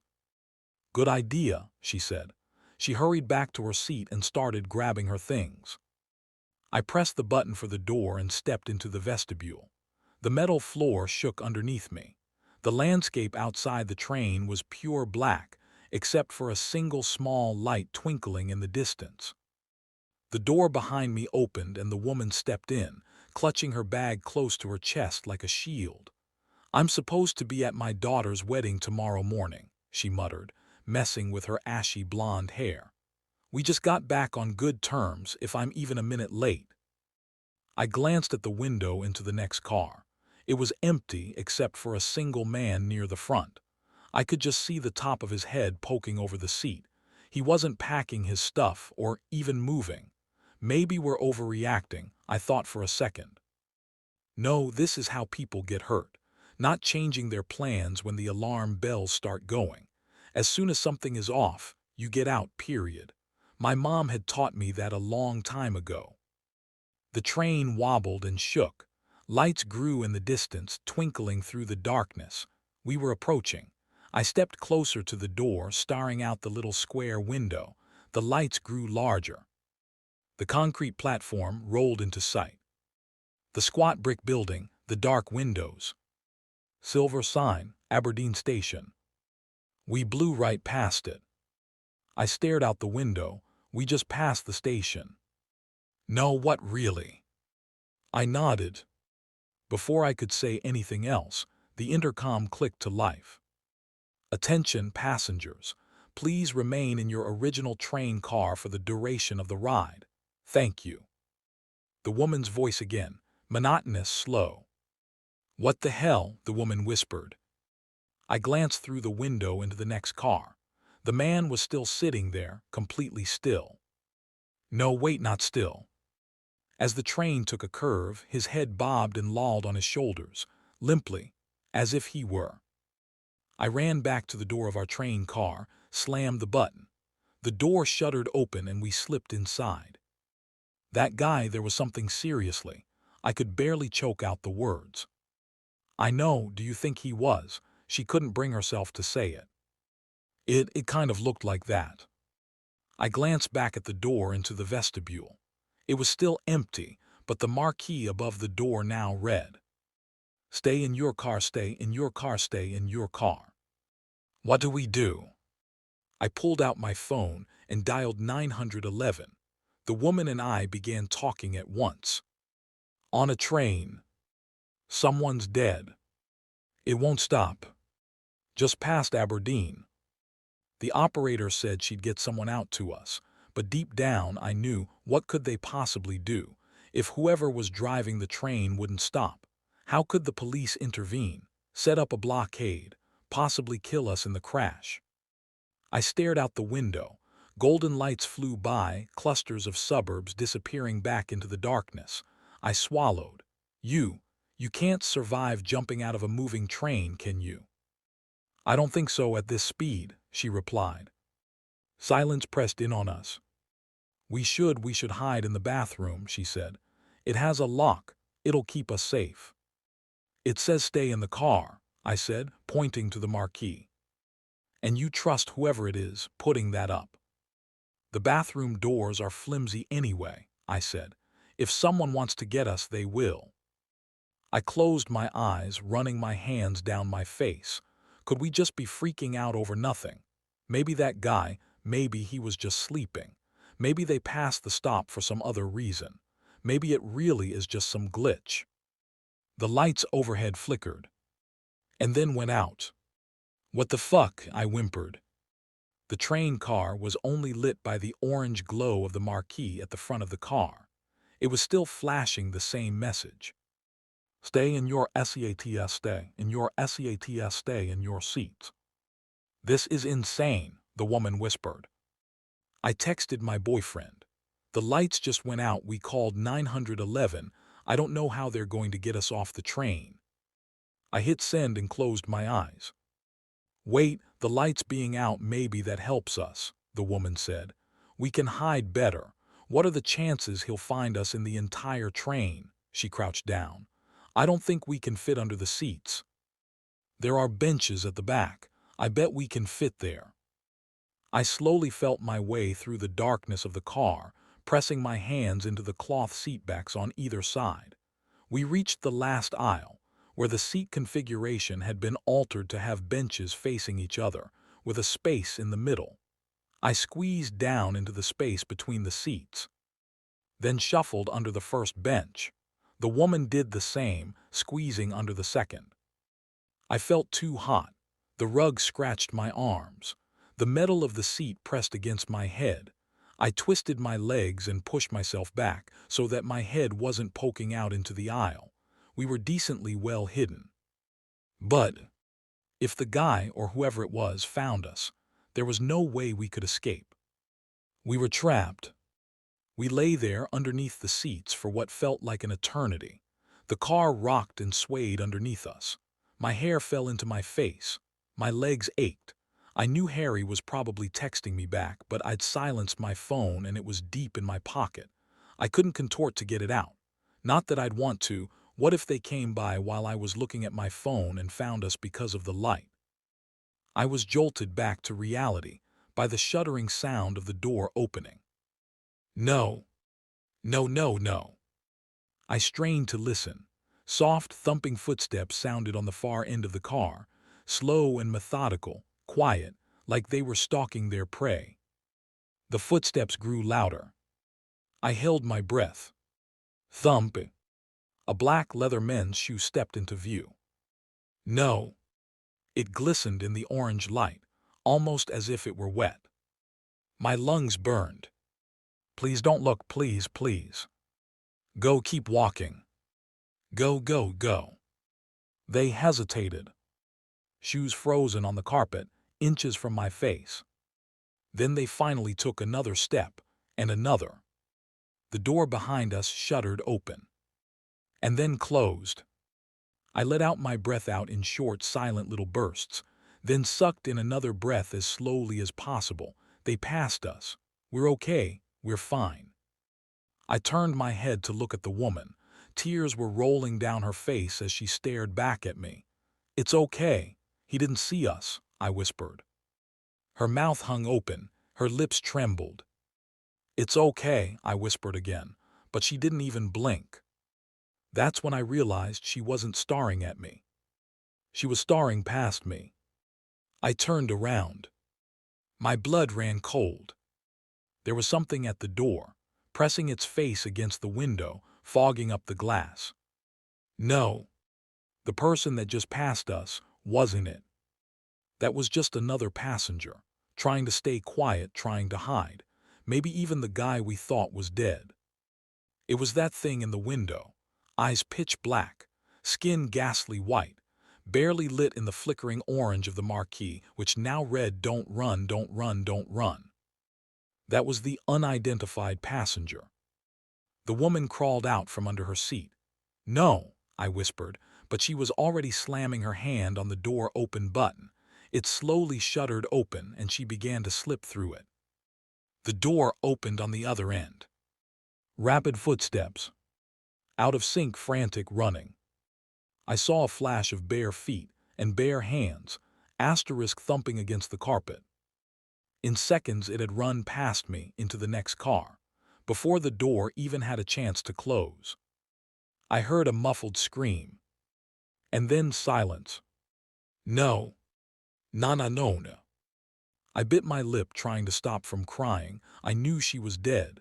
There was no way she could have gotten away. I closed my eyes tight, trying to push it all down. Stay quiet. It went past. You just have to make it until. SCCCHLLP. The door opened. White bare hands on the carpet, slick with something dark, followed by bare feet. Oh God, she's on all fours. She jerkily moved forward in a spider crawl until she was at my seat. She knows I'm here. Nanona. I held my breath as its pale ankles buckled underneath the hem of its white skirt, as it began to crouch. Long dark hair came into view, skimming down to the floor. More and more hair, as it tilted its head down to look at me. It stopped just short of showing its face. I could see its hairline, its forehead, as it hung its head upside down inches from my face. It stopped there, frozen, waiting. I could see its entire body shift as it breathed. I could hear the high-pitched rasp of its breath. A single drop of blood dripped onto its pale hand. But it didn't show its face. My lungs felt like they were about to burst, but I forced myself not to breathe, not to move. I stared at the hair and the blood on its hands and the dirty white dress skimming its ankles. With a creaking sound, it got up. The door slid open, and it disappeared. I took in desperate gasps of air. My lungs burned. Hot tears rolled down my face. I couldn't feel my legs or my feet. You can't leave. Don't run, don't run, don't run. That's what the Marquis had said. I would stay here forever in the darkness, even if every nerve of my body felt like it was on fire. I don't know how long I was there, crouched under the seat, trying to breathe as quietly as possible, pins and needles crawling up my legs, my head pounding, my arms numb. But then the train slowed. The lights flickered back on, and the intercom crackled to life, a man's voice as usual. Now approaching Union Station. I didn't crawl out from under the seat until the train jerked to a stop. My entire body stiff, blazing with pain, I pulled myself out from under the seat, hobbled off the train and onto the platform. I felt like I couldn't even walk. The bright lights dazed me. Footsteps clicked, voices murmured, suitcases rolled across the concrete. A speaker somewhere overhead announced a leaving train. When I turned back, though, I realized no one else had exited my particular train. Just me. And I didn't notice the hair until I made it into the station. A long black hair entwined around my wrist, and my skin underneath it, blistered and red, everywhere the hair had touched. A passenger got off my bus in the middle of nowhere. I went back to find out why, and I wish I hadn't. I feel like I'm either going crazy or I've stumbled onto something I was never meant to see. Part of me wants someone to tell me there's a rational explanation for all of this. Another, much larger part of me knows there is. I just need to get this out, to put it in a place where it will exist outside of my own head. It started about 3 months ago. I was taking a cross-country bus, one of those marathon trips that lasts for more than a day. I do it a couple of times a year to visit family. It's cheaper than flying, and I've always found a strange kind of comfort in the liminality of it.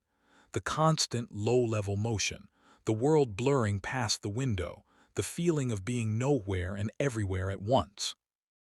You're just a passenger, a temporary ghost in a metal tube, and for a little while, none of your real-life problems can touch you. This particular trip was the overnight leg. The bus was dark, save for the faint green glow of the dashboard and the occasional sweep of headlights from a passing car on the other side of the interstate.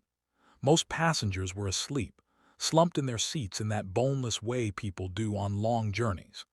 The air was thick with the smell of stale air conditioning and the faint, sweet scent of someone's fast food dinner from hours earlier. The only sound was the deep, monotonous drone of the engine, a sound that usually lulls me to sleep. But I couldn't sleep this time. I was sitting in a window seat about halfway down the bus, watching the endless ribbon of asphalt disappear under us. We were in one of those vast, empty stretches of the country, the kind of place where the sky is so big and black it feels like it could swallow the world. There were no city lights on the horizon, no signs of civilization at all. Just the highway, the scrubland stretching out on either side, and the stars. It was probably around 2 or 3 in the morning. That's when it happened. Up front, a single overhead light flicked on. I saw a young man, probably my age, early 20s, stand up and walk to the front of the bus. He had on a hoodie and a pair of bulky, old-school headphones. I'd noticed him when we boarded. He kept to himself, didn't talk to anyone. He just stared out the window, same as me. He spoke to the driver. I couldn't hear the words, just the low murmur of his voice. The driver, a heavy-set guy with a salt and pepper mustache, nodded slowly. He didn't seem surprised or annoyed. He just nodded. Then he slowed the bus down. The hiss of the air brakes was startlingly loud in the quiet cabin. A few people stirred, but no one woke up. The bus rolled to a complete stop on the shoulder of the empty interstate. The driver pulled a lever, and the doors folded open with a pneumatic sigh, letting in a rush of cool, dry night air that smelled of dust and distant rain. The kid with the headphones stepped off the bus. He didn't have any luggage, not even a backpack. He just stepped down onto the gravel shoulder and stood there for a moment, his back to us. The bus doors hissed shut, and with a lurch, we started moving again. I watched him through the window as we pulled away. He didn't look back.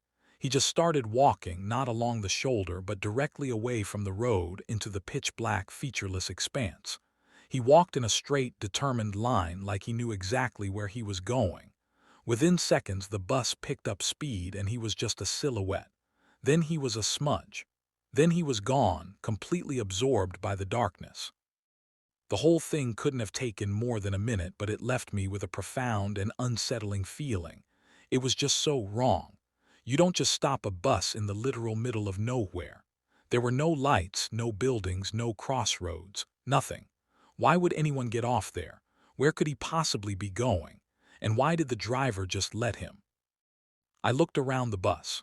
No one else seemed to have noticed or cared. The man across the aisle was snoring softly. The woman in front of me was buried under a blanket. I felt a weirdly urgent need for someone else to have seen it, to validate my own sense of disbelief. Then I saw something else. As I stared out the window into the darkness where the kid had vanished, I saw a flicker. It was incredibly faint, easy to miss. A tiny pulse of light out in the blackness where he'd been walking.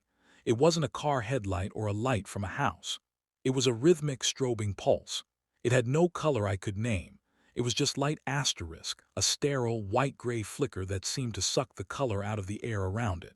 It blinked on and off in a steady, hypnotic rhythm. It was a kind of movement, a visual beat in the silent, empty landscape. I watched it until the bus rounded a long, gentle curve in the highway, and the darkness became absolute again. I didn't sleep for the rest of the trip. My mind was a tangled mess of questions. When we finally pulled into the terminal in the gray light of dawn, I waited for everyone to get off, and then I went up to the driver. "Excuse me," I said, trying to sound casual. "Back there a few hours ago, we stopped to let a guy off. I was just curious what was out there. Is there a town or something I couldn't see?" The driver was finishing up his paperwork. He didn't look at me. "It's a designated stop," he grunted. "A designated stop," I pressed. "There was nothing there. I didn't see a sign or anything." He finally looked up and his eyes were tired and flat. "Some folks live way out. We stop for them. It's on the route." His tone was final. It was a brick wall, but I knew he was lying. There was no way that was a designated stop. There was nothing there to designate. The way he said it, the rote, practiced answer, it was clear he'd been asked before. I thanked him and got off the bus, the feeling of unease now a hard knot in my stomach. For the next few weeks, I tried to forget about it. I went about my visit, spent time with my family, and tried to convince myself it was just one of those weird, unexplainable road trip stories. Maybe the kid was meeting someone. Maybe he was an eccentric who liked to camp in the desert. Maybe the light was from an airplane or a radio tower I couldn't see properly. But I couldn't shake it. The image of him walking into that crushing darkness and the silent, colorless pulse of that light. It was burned into my memory. When I got home, the obsession took root. I started searching online. My first searches were vague and useless. Bus stopping in middle of nowhere. Man walks into desert at night. Strange lights on interstate. I got thousands of results, all of them unrelated. UFO sightings, ghost stories, conspiracy theories. Nothing that matched the specific, mundane strangeness of what I had witnessed. I realized I needed to be more specific. I knew the bus route, and I had a rough idea of the time, so I could estimate the location. A long, desolate stretch of highway between two state lines. I started searching for missing persons cases. I typed in the name of the state, the county, and the word missing. I set the date range for the last 5 years. And that's when I found him. Not the kid from my bus, but another one. A college student who had vanished 2 years prior. He was last seen boarding the exact same bus route I had been on. His family said he had become distant and withdrawn in the weeks leading up to his disappearance. He told a friend he kept hearing a faint music that no one else could hear, and he felt drawn to the west. His abandoned car was found at the bus station in the city where I'd started my journey. He was never seen again. My blood ran cold. I kept digging. I refined my search terms. Missing, bus route, interstate number, hearing things. I found another. A woman in her 30s 3 years ago. She left a note for her husband saying she had to go, that she was being called home, to a place she'd never been. She was last seen on a bus ticket manifest for the same overnight route. Another, a teenage runaway from 4 years back. His friend told police that the boy had become obsessed with a pattern of static. He claimed to hear on the radio between stations, and that he said it was a map. I found 12 of them. 12 missing persons cases spanning the last decade, all connected to that same stretch of road. The details varied, but the core elements were always there. A sudden, uncharacteristic need to travel that specific route. A growing obsession with a sound or a hum or a song that no one else could perceive. A sense of being drawn or called. They were all different ages, different backgrounds, but they were all last seen heading into that same vast, empty darkness. I felt sick. I wasn't crazy. What I saw was real. It was a pattern. The kid with wasn't the first. The fear should have been enough to make me stop. To delete my search history, burn my bus ticket, and never think about it again. Any sane person would have walked away. But I couldn't. The questions were too loud. What was that light? What was the sound they were all hearing? What was happening to these people? The mystery of it was a hook that had sunk deep into me. I felt like I had pulled back a curtain just a single inch and seen something I shouldn't have, and now I was compelled to see what was on the rest of the stage. I knew what I had to do. I had to go back. But this time, I would be prepared.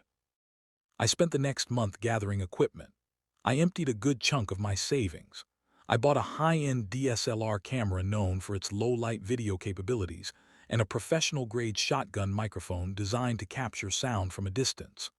I also bought a parabolic microphone dish to focus on specific, faint audio sources. I got a new laptop with powerful editing software and a set of noise-canceling headphones, the best I could afford. I felt like a storm chaser, but I was chasing a void. 2 weeks ago, I booked my ticket. The same route, the same overnight schedule. As I packed my bag with the equipment, my hands were shaking. A part of my brain was screaming at me, calling me an idiot, telling me to stop. But the compulsion to know was stronger than the fear. The first few hours of the bus ride were agonizing. Every bump in the road made me jump. I sat in the same seat as before, by the window, my bag of equipment clutched on my lap like a holy relic. The bus was half full, a familiar mix of sleepy travelers and quiet loners.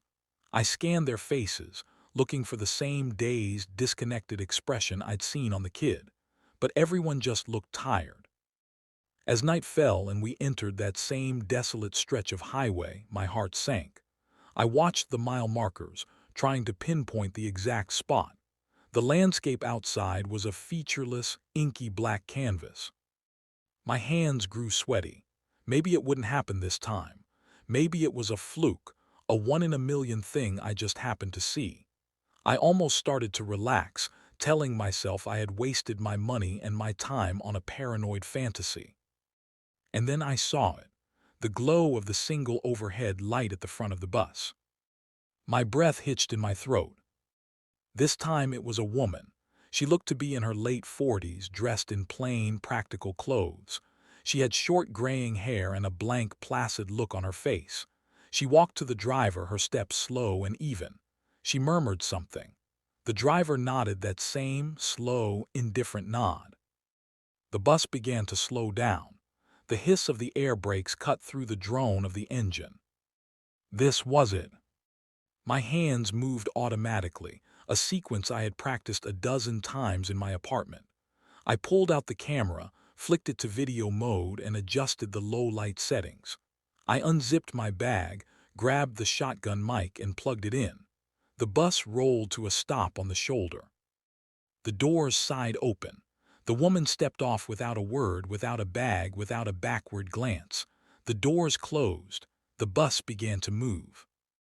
I pressed the camera lens against the cool glass of the window, my knuckles white. I hit record. Through the viewfinder, I saw her, a lone figure, walking directly away from the road, just like the kid. She moved with that same unnerving, dreamlike purpose. I kept the camera on her as she shrank into the distance, a small, dark shape against an even darker background. And then I saw the light. Faint at first, then stronger, the same colorless, strobing pulse. It was exactly where she was walking. I zoomed in as much as I could, but the digital zoom just turned the image into a pixelated mess. The light was just a blinking dot, but it was there. I was recording it. I swung the shotgun mic towards the sound source, or rather, where the light was. I put on my noise-canceling headphones and plugged them into the camera's audio monitor. At first, all I could hear was the rumble of the bus and the whisper of the wind against the microphone. I held my breath, concentrating. And then I heard it. It wasn't loud. It was so quiet, buried deep beneath the other sounds. A hum. A low, throbbing, resonant hum. It was a single, impossibly deep note that seemed to vibrate in my bones more than my eardrums. It was the kind of frequency you feel in your chest cavity. And the feeling it produced, that was the most terrifying part. I was expecting something jarring, something sinister or discordant, but this was the opposite. As the hum filled my headphones, a wave of profound peace washed over me. The anxiety that had been coiling in my gut for weeks just dissolved. My racing heart slowed to a steady, calm beat. I felt a sense of tranquility, of rightness, that I have never felt in my entire life. It felt like coming home after a long, hard journey. It felt like being understood. It felt like belonging. The irrationality of it was what scared me. My logical mind was screaming in panic, screaming that this was wrong, that this feeling was an anesthetic, a lure. But the emotional part of my brain, the part that was soaking in that beautiful, peaceful hum, didn't care. It just wanted more. I kept recording for as long as I could, until the light and the sound faded into the distance. I finally stopped the recording and slumped back in my seat, my body trembling. The feeling of peace slowly receded, leaving behind a cold, terrifying residue. I took off the headphones, and the familiar, mundane drone of the bus engine sounded harsh and ugly in comparison. I didn't dare listen to the recording again on the bus. I packed the equipment away carefully, my hands still shaking. I spent the rest of the journey in a state of high alert, a deep-seated dread warring with the memory of that unnatural calm. When I got home, I locked my door, drew my blinds, and imported the files to my laptop. My sanctuary, my own apartment, suddenly felt flimsy and unsafe. First, the video. I played it back on my large monitor. It was just as I remembered, the dark figure walking, the faint, strobing light. I used the software to enhance the footage, boosting the brightness, sharpening the contrast. The figure remained an indistinct shape, but the light was clearer now. I went frame by frame. It wasn't just a simple on and off blink. It was a pattern, a complex shifting geometric pattern. The light was a structure of light, impossibly intricate, that was folding and unfolding in on itself. It was symmetrical, mathematical. It was a language written in pulses of non-color. Watching it, even on the screen, was mesmerizing. My eyes traced the shifting lines, and I felt a strange sense of recognition. As if some ancient, dormant part of my brain knew what it was looking at, even if I consciously didn't. Then the audio. I put on my best headphones and isolated the audio track. I filtered out the rumble of the bus and the hiss of the wind. I amplified the low-frequency hum. And there it was again, that deep, resonant thrum. Listening to it in the safety of my own home, without the immediate terror of being there, the effect was even more potent. The deep sense of peace rolled over me, warm and heavy like a blanket. My worries about my job, my rent, my future, they all seemed petty and insignificant. The knots of tension in my shoulders and neck uncoiled. I felt my jaw unclench. This is what they heard. This is what drew them in. It wasn't a malicious sound. It was the most beautiful, comforting sound I had ever heard. It promised an end to all struggle, all pain, all loneliness. It promised a place where you belonged. I listened to it for what felt like 10 minutes, but when I looked at the clock, an hour had passed. I had just been sitting there, staring at the black screen, lost in the sound. I shook myself out of it, a jolt of real fear finally cutting through the placid fog. This thing was dangerous, not because it was scary, but because it wasn't. It was a siren song for the soul weary. It was a trap laid with a velvet cushion. I knew I couldn't keep this to myself. This was bigger than me. The police would think I was insane, but someone had to see this to hear this.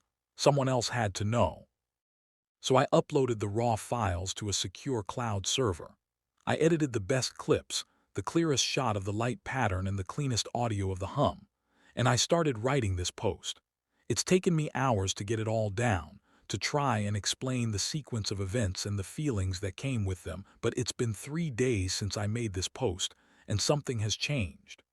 I deleted all what I uploaded and got back to write more in this post. I couldn't stop myself. After I wrote the post, I told myself I was done with it. I would let the internet hive mind pick it apart and I would step away. But the memory of the sound of the feeling, it was like an itch in my brain I couldn't scratch. The silence in my apartment felt wrong, aggressive, and empty. I found myself listening to the audio clip again. Just for a second, I told myself, just to remember what it was like. That second turned into minutes. The minutes turned into hours. I've had the audio playing on a loop. At first I was scared, I fought it, but after a while the fear just faded. It was replaced by something else, understanding. The peace it brings is a clarification. It strips away all the useless noise of modern life, the anxiety, the ambition, the constant nagging feeling of not being enough. All of that is static. And the video, the pattern of light. I've been watching that on a loop too. The audio and the video are connected. The throbbing of the hum is the rhythm of the light's pulse. They are two parts of the same whole, a single piece of communication. And I understand it now. My brain just needed time to adjust, to learn the language. I can see it so clearly. The way the lines intersect, the way the geometry blossoms and retracts. I don't know why I was so scared. There's nothing to be afraid of. It's an invitation. I was wrong about what I saw. Those people, the ones who were missing, were just pilgrims. The pattern makes sense now. It's a map. The shifting lines show a path through space itself. It's a key, a sequence to unlock something. It's a home. That's the only word for it. A place where all the broken pieces of you fit together perfectly. A place of total, absolute belonging. I've been living my whole life in a gray, fuzzy world, and for the first time, I can hear the music and see the light in perfect clarity. Everything else feels like a dream. This is the only real thing. I just bought a one-way bus ticket. The next overnight trip leaves in a few hours. I have to go back. I have to see it for myself.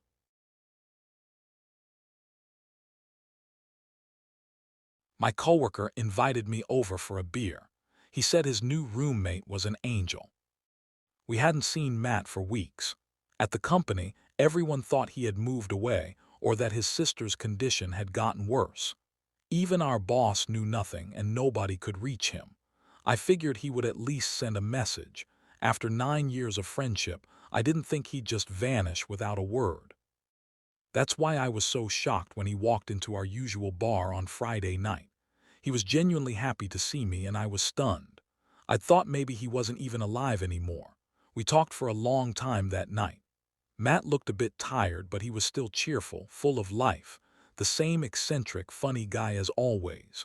We stayed there until closing time. Since I didn't have any plans for the weekend, Matt invited me over to his place. I'd been there a few times before. His apartment had always been tidy, sometimes even the site of small parties. He used to invite a few coworkers too, the ones he actually liked. But when he opened the door this time, I was completely shocked by what I saw. A foul stench hit me right away. Piles of garbage bags stood in heaps. The kitchen looked like a war zone. Dirty dishes, leftover food, and rotting scraps were everywhere. Matt, I stopped in my tracks as he opened the door. Are you sure everything's okay? Of course, why Dan? Matt shot back instantly. I gestured around the entryway, pointing out that the whole place was a wreck. Just haven't had time to clean up, he said cheerfully with a wave. Come on, let's have a beer. Matt shoved some trash out of the way in the kitchen and tried to open the fridge, but a big garbage bag and a couple of boxes blocked the door. Oh, Dan, just give me a sec, he groaned as he wrestled with it. Go ahead, make yourself comfortable in the living room. I'll be right there. Reluctantly, I agreed to leave him in the filthy kitchen. Carefully, I squeezed down the narrow hallway, stepping around the reeking trash bags and boxes. By the time I reached the doorway to the living room, I heard a loud clatter from the kitchen, followed by some cursing and Matt shouting that everything was fine. A little tense, I stepped out of the garbage-strewn hall and into the living room and froze. It was like crossing an invisible line. The living room was spotless, neatly arranged, and even smelled fresh. The furniture gleamed as if it had just been cleaned. Maybe Matt hadn't been lying. Maybe he really was fine after all. Then my feet rooted to the floor. Someone was sitting in one of Matt's armchairs, a figure wrapped in a white robe. I couldn't see its face because it was bowed low, and the long robe covered it completely from head to toe. Only its hands were visible, long, yellowish nails, ragged and chewed down. It sat there like a king on a throne, its disgusting hands resting on the armrests. I just stood there speechless. What's wrong? Came Matt's voice from behind me. I turned startled. Who the hell is that? I asked in disbelief. Oh, don't look at me like that, Matt said cheerfully, handing me a bottle of beer. That's just my roommate. Your roommate? Since when do you have a roommate? I asked, still frozen in the doorway. Not long, he replied, pushing past me into the room. Come on, Dan, sit down with us. An uncomfortable silence settled over the living room. Matt sprawled across the couch, sipping his beer, while the strange figure sat motionless in the armchair, almost triumphant in its stillness. I, on the other hand, was busy looking for a way out. No matter how hard Matt insisted that I sit down, I told him I'd been sitting enough at the office all week and preferred to stand. I started packing the room. So how have you been, Dan? Matt asked, taking a swig from his bottle. Well, I answered nervously, my eyes fixed on an old photo on his shelf. I'm fine, really. Everything's pretty much the same. The suffocating silence returned. The easy, cheerful tone we'd had back at the bar was gone. We sat there awkwardly, three strangers trapped in the same room. Matt, I finally gathered my courage. I think I should get going. I've got something to do tomorrow. At the bar you said you didn't have anything to do tomorrow. Matt shot back immediately. Oh, right, I stammered. Yeah, it just came to me. Matt took another drink, his eyes narrowing as he stared at me. I stuttered nervously. I really should get going. He sighed heavily, set his beer down on the little coffee table and looked straight at me, his face suddenly cold. Dan, what's wrong? He asked flatly. I glanced around, tense and uneasy. Every instinct in me screamed to bolt for the door and never look back. Matt, I said at last, it's just this whole situation's a little weird, the mess out there and everything. Matt looked confused, as if he hadn't even noticed the state of his own apartment. The thought flashed through my mind, maybe his so-called roommate didn't notice it either. And I said more quietly, there's that guy. I told you he's my roommate, Matt replied sharply. When he wakes up, I'll introduce you. He's sleeping, I asked, glancing nervously at the hooded figure. Whatever, Matt, I need to go. I'm sorry, but I can't do this. I turned toward the hallway, but I only managed a few steps. Matt was ready for it. He jumped up, grabbed something from beneath a couch cushion, and before I could react, he smashed a wrench across my face. Blood sprayed from my nose, splattering the wall. 2 teeth shattered. It happened in an instant. I was already on the floor. The world spun. Warm, metallic blood trickled down my face. Dan, I heard Matt's muffled voice. I'm sorry, Dan, this is the angel's request. I came to, disoriented and dazed. The harsh light bouncing off the white tiles stabbed at my eyes. I blinked hard, trying to clear my vision and my mind. Dan, Matt's voice echoed, distant and muffled as if it came from far away. Dan, I'm sorry, but I have to do this.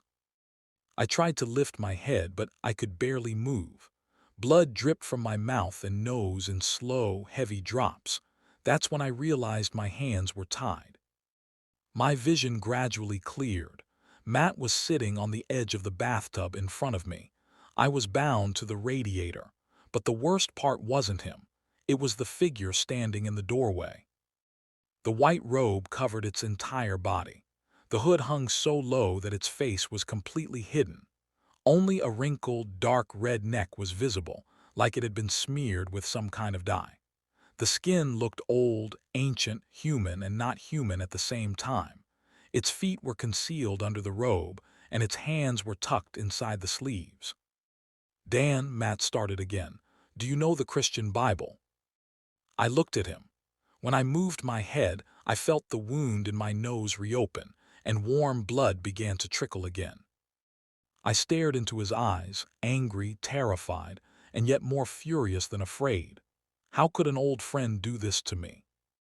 So you don't, Matt said when I didn't answer. Then let me tell you a story, Abraham's story. I didn't look away from him. The hatred inside me burned like fire. How could I have been stupid enough to walk right into his trap? Matt glanced toward the figure in the doorway. It hadn't moved, hadn't made a sound. I see, Matt said to it quietly, as if listening to an order only he could hear. Then I'll do it your way. He stood up from the edge of the tub and stepped closer to me. Dan, Abraham was willing to sacrifice his own son, he said coldly. It was a test of faith, but tell me, did Abraham receive anything in return for his obedience? I said nothing. I didn't understand what he was talking about, where this was going, or when he had turned into a religious maniac. You don't know the answer either, do you? Matt said softly. But I was chosen. I've been given my reward. What the hell are you talking about? I growled, spitting a thick, bloody wad onto the floor. Abigail's better, Matt said sternly. She might even be released from the hospital soon. My eyes widened. Abigail, Matt's sister. She'd been fighting cancer for years. The last time we'd talked at the office, he told me her chances weren't good. Now, after a few weeks, she's suddenly recovering. The religious talk was strange enough, but this was insane. Dan, Matt said again, pausing for effect. It's because of the angel I brought him offerings. Matt, I shouted, realization cutting through the fog in my head. You're insane. Quiet, he barked. I have proof. My sister's healing. All I had to do was offer simple sacrifices to God and his angel. Simple, I roared back. Killing a person is simple. I haven't killed anyone, he said nervously. Only food animals, that's different. For God's sake, Matt, I screamed. Then why the hell are you trying to kill me? I'm not trying to kill you, he said softly, glancing again at the white hooded figure.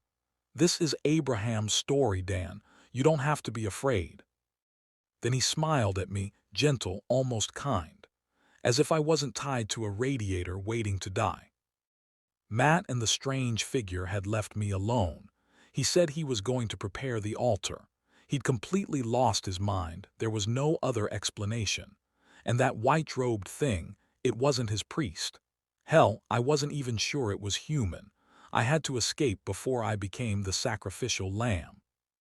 I pulled at the pipe of the radiator, trying to tear loose the rope around my wrists, but it wouldn't budge. Dan, what are you doing? Matt's calm voice came from the doorway. He stood there, watching me struggle with the pipe. In his hand was the same wrench he'd used to knock me out. I let go of the pipe and raised my bound hands as much as I could, surrendering. Matt walked toward me slowly. His movements were calm, natural, like he was getting ready for a weekend cookout, not for a sacrifice. He untied the knot and pulled me to my feet. My hands were still bound, but at least I was free, and I didn't waste the chance. I shoved him hard.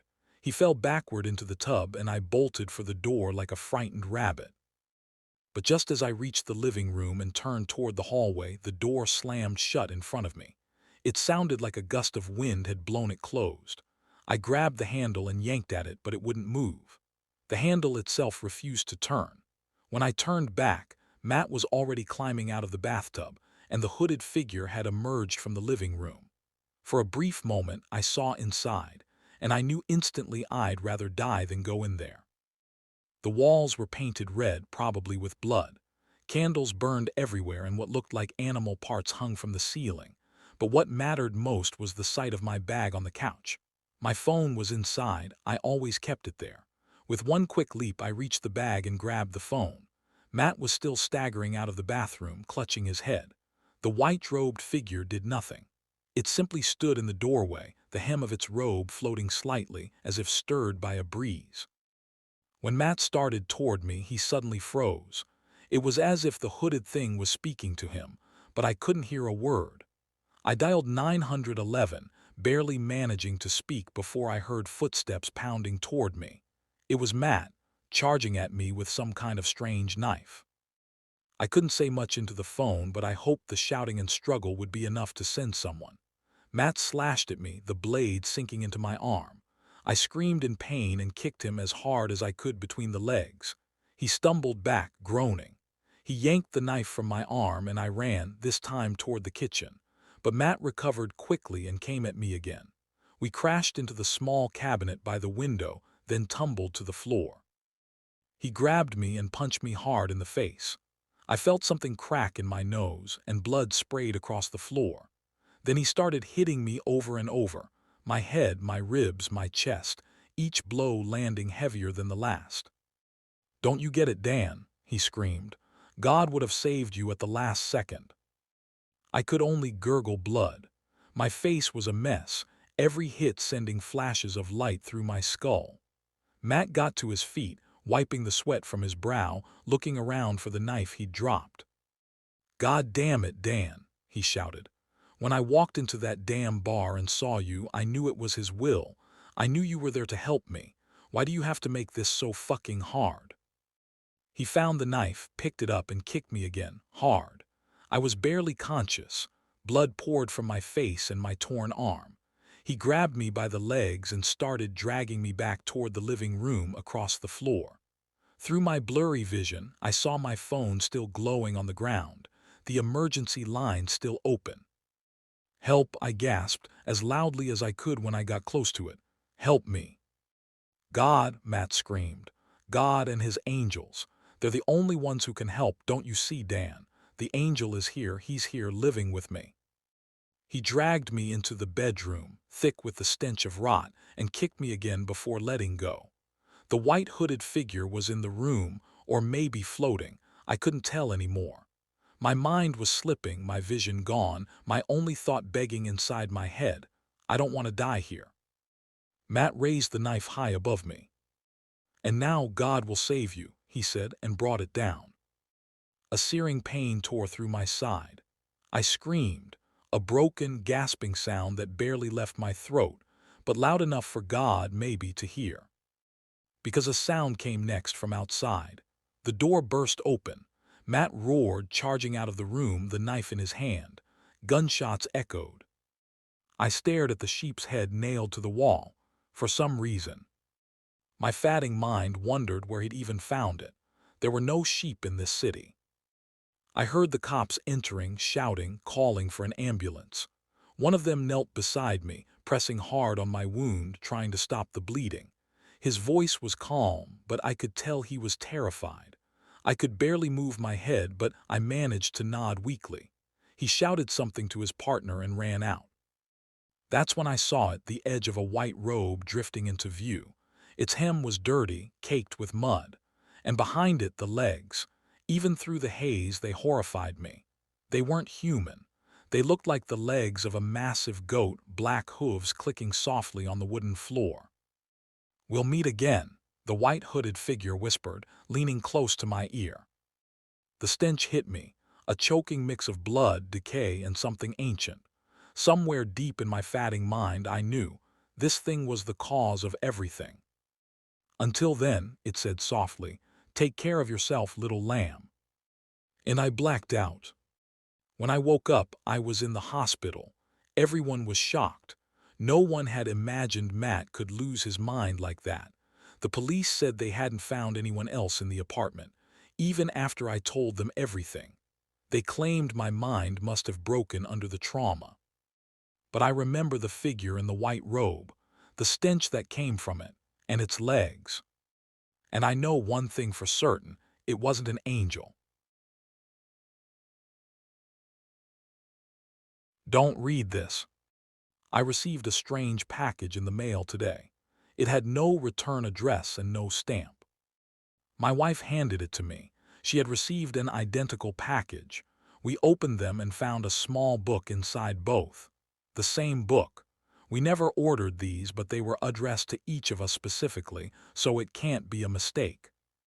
The book is titled "Don't Read This." The title is in bold red letters on a black cover, nothing on the back, no author or anything. It feels kind of leathery and high quality, probably expensive. Luckily, they wrote the instructions right in the title, so I just shoved it into a desk drawer. Anyone else get one of these? A lot of people were out sick at work today, including my friend John. Is it flu season already? The rest of the guys and I went for drinks after work, and one of them mentioned the book. He got the same one we did. Amazingly, it turned out all of the other guys got one too. This quickly became the main topic of the night. It seems like some kind of mass-scale prank, or maybe some bizarre advertising scheme. I don't know why anyone would do this in our part of town. There's not a lot of money here. Weird. I'm not falling for it, though. Maybe later I'll sell it online. I saw the news this morning just like everyone else. Yes, the black book I've been posting about is some sort of national security threat, which is extremely hard to believe. They're telling us not to read it under any circumstances. Why? Luckily, I haven't touched it, but it's apparently related to a bunch of disappearances. My boss is telling everyone to stay home today. We're too understaffed. A coincidence. I can't reach my friend John. He's not picking up. What's going on? My wife can't go to work either, so we spent the day trying to figure out what's happening. We saw the video that's been posted everywhere with that lady reading the book. In case you haven't seen it, she opened the book and started panicking almost immediately, looking like she was about to get up.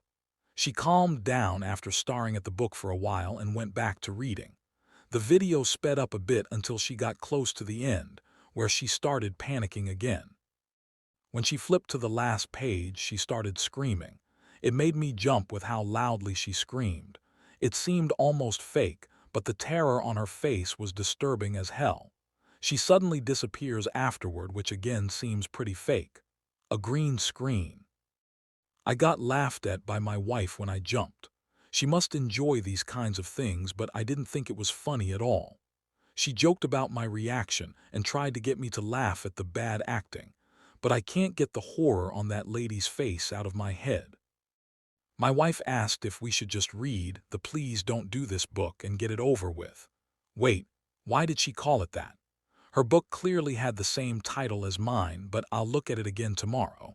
Anyways, I told her it was an absolutely terrible idea, at least until we know more. I really don't want to take any risks.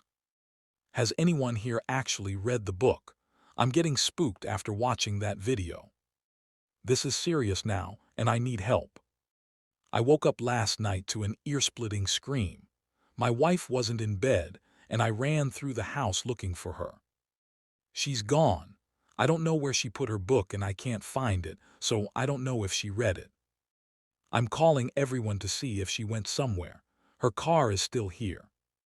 If you know where she is, please message me immediately. It's been a week since I last saw my wife. I'm losing hope. I think she must have read the book. The streets are almost empty. Nothing is normal anymore. Most of my family isn't answering calls, and I still haven't been called back to work. Not that I would go. Watching the news is like watching doomsday unfold in real time. Everyone is going crazy. I just want to find my wife. This doesn't seem real. If you have any information about where my wife is, please message me. I've been sitting in front of my computer for God knows how long. I can't watch the news anymore. I can't really bring myself to do much of anything. I don't know why I'm even posting these updates. All I can think about is the book. Would I die if I read it? Would I find my wife? I can't bring myself to take it out of the drawer. My wife will come back soon. I can't give up yet. Please message me if you've seen her. It's hopeless. No matter what's inside, no matter what happens, I have to read the book. I'm opening the drawer. Once again, I'm holding it. Don't read this stands out in red on the small, pitch-black cover. My heart is pounding. It's covered in some sort of weird leather. It feels like I'm touching cold human skin. I open it. I received a strange package in the mail today. It had no return address and no stamp. My hands shake. I start flipping through pages. This is impossible. It's my own writing. It's everything I've written since this started. Every sentence exactly. Possibly even these words if only I had the courage to read the last pages. Even more terrifying is that this is my handwriting. I typed this online, so how could it be my handwriting? It's too much. I can't bring myself to read more right now.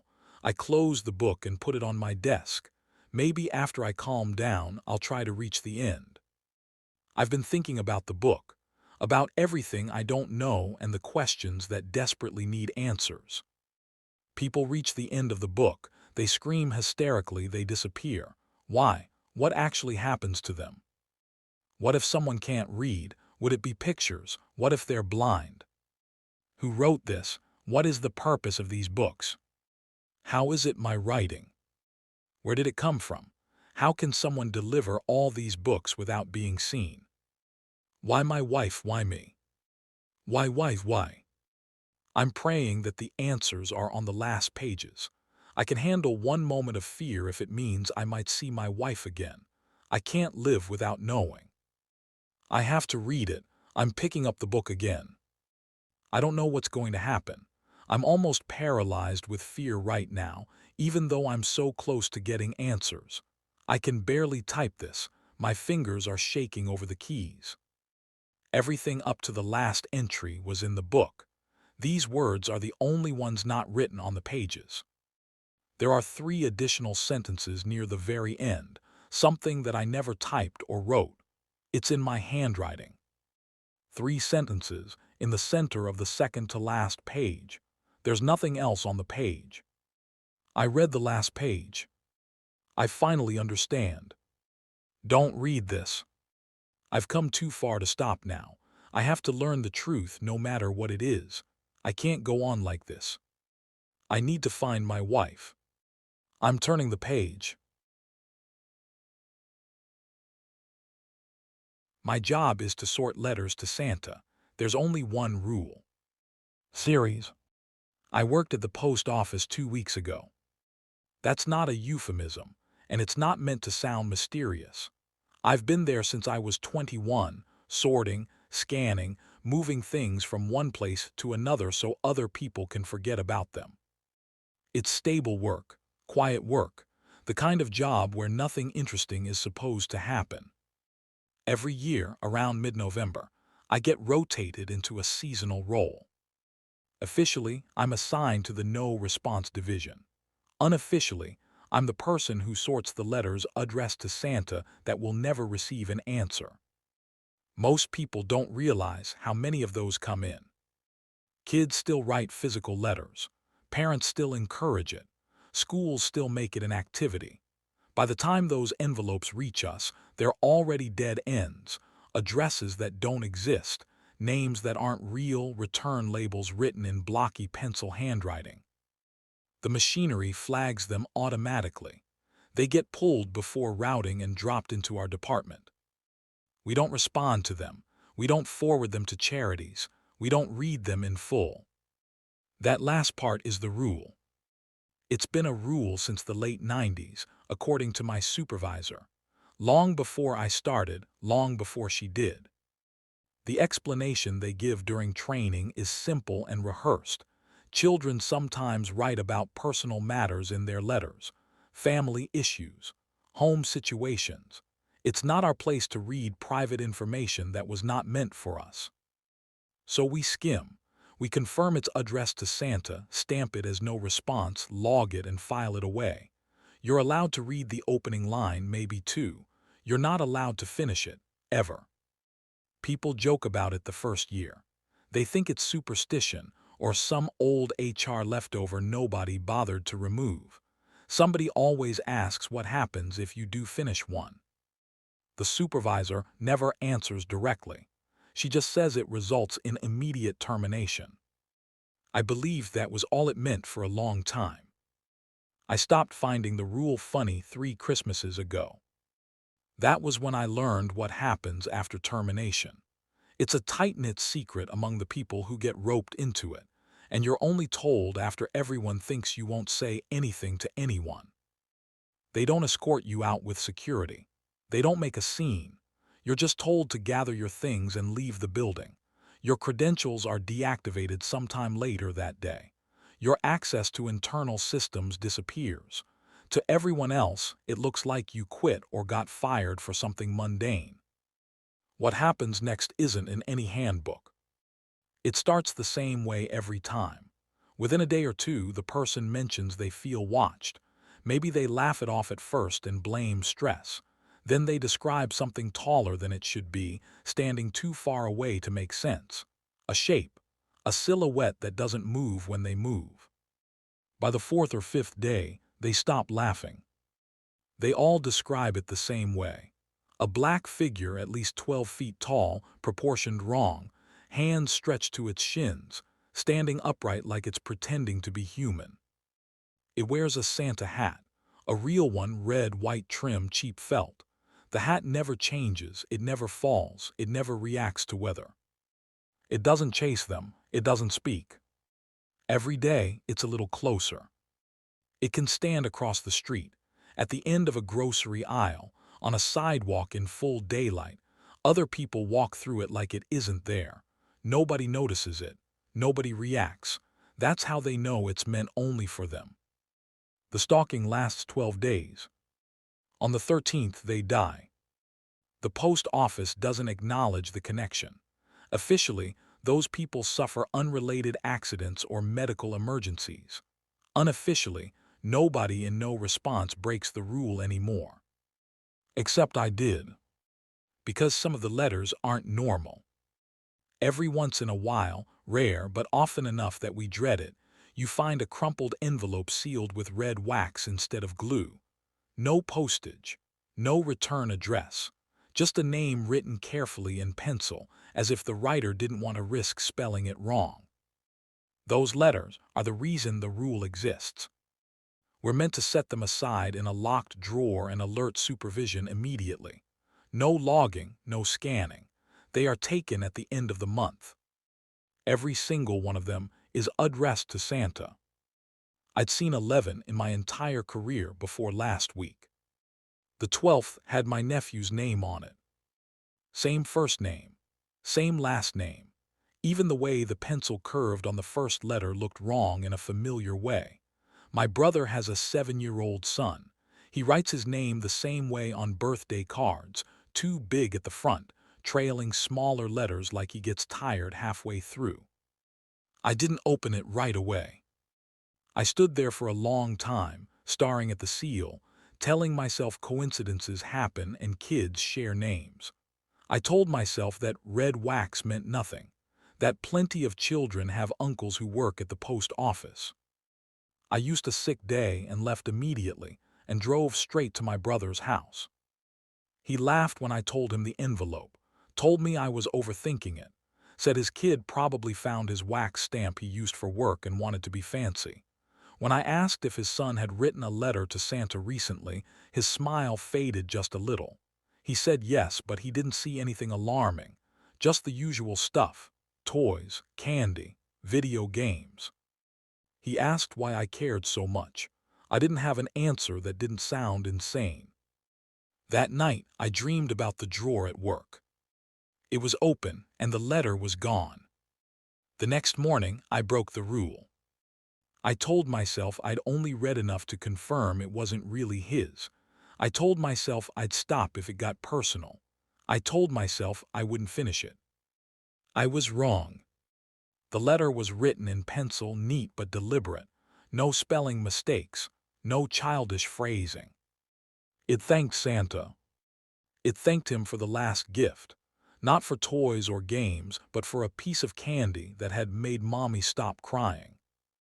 It said Santa had been right, that doing the bad thing worked and nobody knew. It promised that this time would be even better. That stealing wouldn't be enough, and hurting animals felt too small now that he understood what Santa really wanted. It listed sins like chores. It ended by asking what Santa wanted next, because Christmas was coming and he wanted to be a good boy. I don't remember putting the letter down. I only remember my supervisor standing behind me, telling me to hand over my badge. She didn't argue. She didn't yell. She looked tired, like she'd seen this exact situation before and hated it every time. She told me I was terminated for violating confidentiality policy and that I needed to leave the building immediately.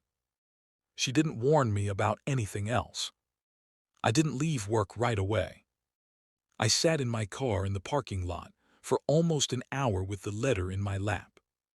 I kept expecting someone to knock on the window and tell me this had gone far enough, that whatever point they were trying to make had landed and I could come back inside. No one did.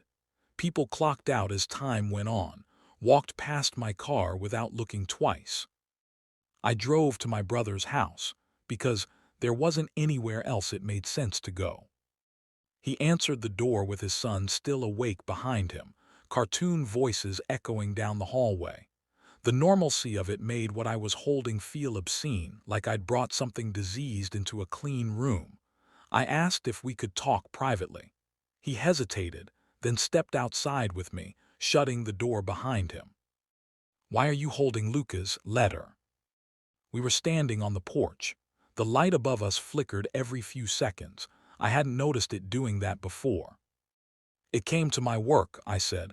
"I need you to read it." "You opened my kid's mail." "Yes, but you'll understand when you open it." That made it worse somehow. He took the envelope from my hand and turned it over, frowning at the wax seal. What is this? Some kind of joke? Seriously, read it. He broke the seal with his thumb and started scanning the page. I watched his eyes move, line by line. When he stopped, he stared at the paper like he'd lost his place. This isn't funny, he said. I know. He folded the letter once. Did you write this shit? No. Did you put him up to this? No.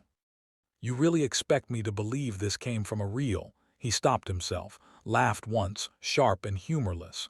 You can't be serious, Matt. I got fired today. I wouldn't risk my job for something like this. That doesn't help. I tried not to read it. I wasn't supposed to. But when I saw his name. You're talking about rules again, he said. That stupid Santa rule you're always on about this time of year. It's not stupid, I said. It's a thing for a reason. So now my son is the reason. His voice was louder now. Behind him, the TV laughed on cue. You think my own son is fucking hurting people? No, I said quickly. I think something is asking him too. He stared at me, waiting for a grin that didn't come. You're fucking sick, man, he said finally after staring daggers at me. It's been happening to other people, coworkers. Once you finish one of these letters I took. This is enough. You don't get to come into my house and say ridiculous shit like this. Just listen to me, just for once, can you? You need help, Matt, seriously, you're fucking crazy. There's a thing, my voice dropped without me meaning it to. It starts watching you, tall, wears a Santa hat, 12 days and then. Get out, don't talk about my son like that. Don't talk to me unless you get your shit together. I'm not talking about him, I said. I'm talking about what's coming. He opened the door behind him. Stay out of my fucking house, and don't come back until you can admit you made this up. But Christmas. Don't, he said. Do not bring that bullshit into my home. I stepped back further onto the porch. He didn't hesitate before closing the door. The lock clicked. Behind the door, my nephew laughed at something on the TV. In the silence that followed, the flickering porch light finally went out. At the end of the street, something tall stood perfectly still, waiting. I left my brother's house, not taking my eyes off of it. When I got home, it stood across the street from my apartment, partially hidden by a lamppost that only reached its upper thigh. The Santa hat sat perfectly on its head, bright red against a body that swallowed light instead of reflecting it. I didn't see it move.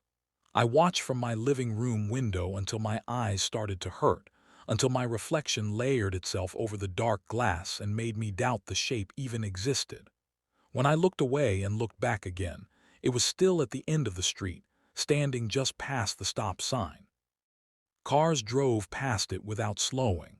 Headlights cut through its legs and came out the other side unchanged. A woman jogged directly through the space it occupied, earbuds in, breath fogging in the cold air. She never noticed the height of the thing she'd passed. That night, I didn't close the curtains. I wanted to know if it would approach while I slept, if it only moved when I wasn't looking. It didn't move. The Santa hat was the brightest thing on the street. On the second day, it was closer. It stood across from my building beneath a street lamp. The light didn't reveal anything, only traced its outline like something pasted onto the world. I left early, before sunrise, telling myself that if I passed it quickly enough I could prove it couldn't interact with me. As I walked by, I felt pressure behind my eyes like I was remembering something I'd forgotten. It lasted less than a second. When I turned, it was still behind me. That night I dreamed of red wax softening in my hands. On the third day, it was in the parking lot. It stood between my car and the exit. I walked around it without stopping. I remember feeling angry more than afraid, angry that it was allowed to exist like this, violating the basic rules of proximity and consequence. A man leaned against my car to tie his shoe. His shoulder passed through its leg without comment. For a moment, by habit, I drove toward the post office before remembering I no longer worked there. On the fourth day, it began appearing indoors. I saw it at the end of the frozen food aisle, its head nearly brushing the hanging signs. People pushed carts through it. A child ran past me laughing when the cold air hit their face. I left my groceries and walked out. That night, Christmas music started to feel like a warning. On the fifth day, it followed me to my brother's street. It stood on the sidewalk in front of his porch, feet almost touching the step. I watched my brother walk through that space later, holding his son's hand, not slowing, not noticing. The porch light turned on. The door closed. The thing didn't leave. On the sixth day, I stopped trying to explain. I called the non-emergency line. A therapist. Anyone who might give this a shape that wasn't fatal. I talked about stress, unemployment, anxiety. Everyone heard exactly what they needed to hear. That night, it stood at the edge of my building's lot, closer than before. I closed the curtains for the first time and still woke up convinced something brushed the walls. On the seventh day, it was in the elevator to my apartment. The doors opened and it was already there, folded just enough to fit. A woman stepped in beside me and leaned against its leg without realizing it, frowning slightly at the unexpected cold. I got off 2 floors early. The rest of the ride creaked like it was carrying more weight than it should. On the 8th day, it appeared in reflections first.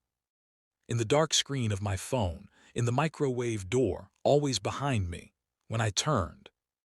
It was in the room where it needed to be to remain just out of reach. I never heard it breathe.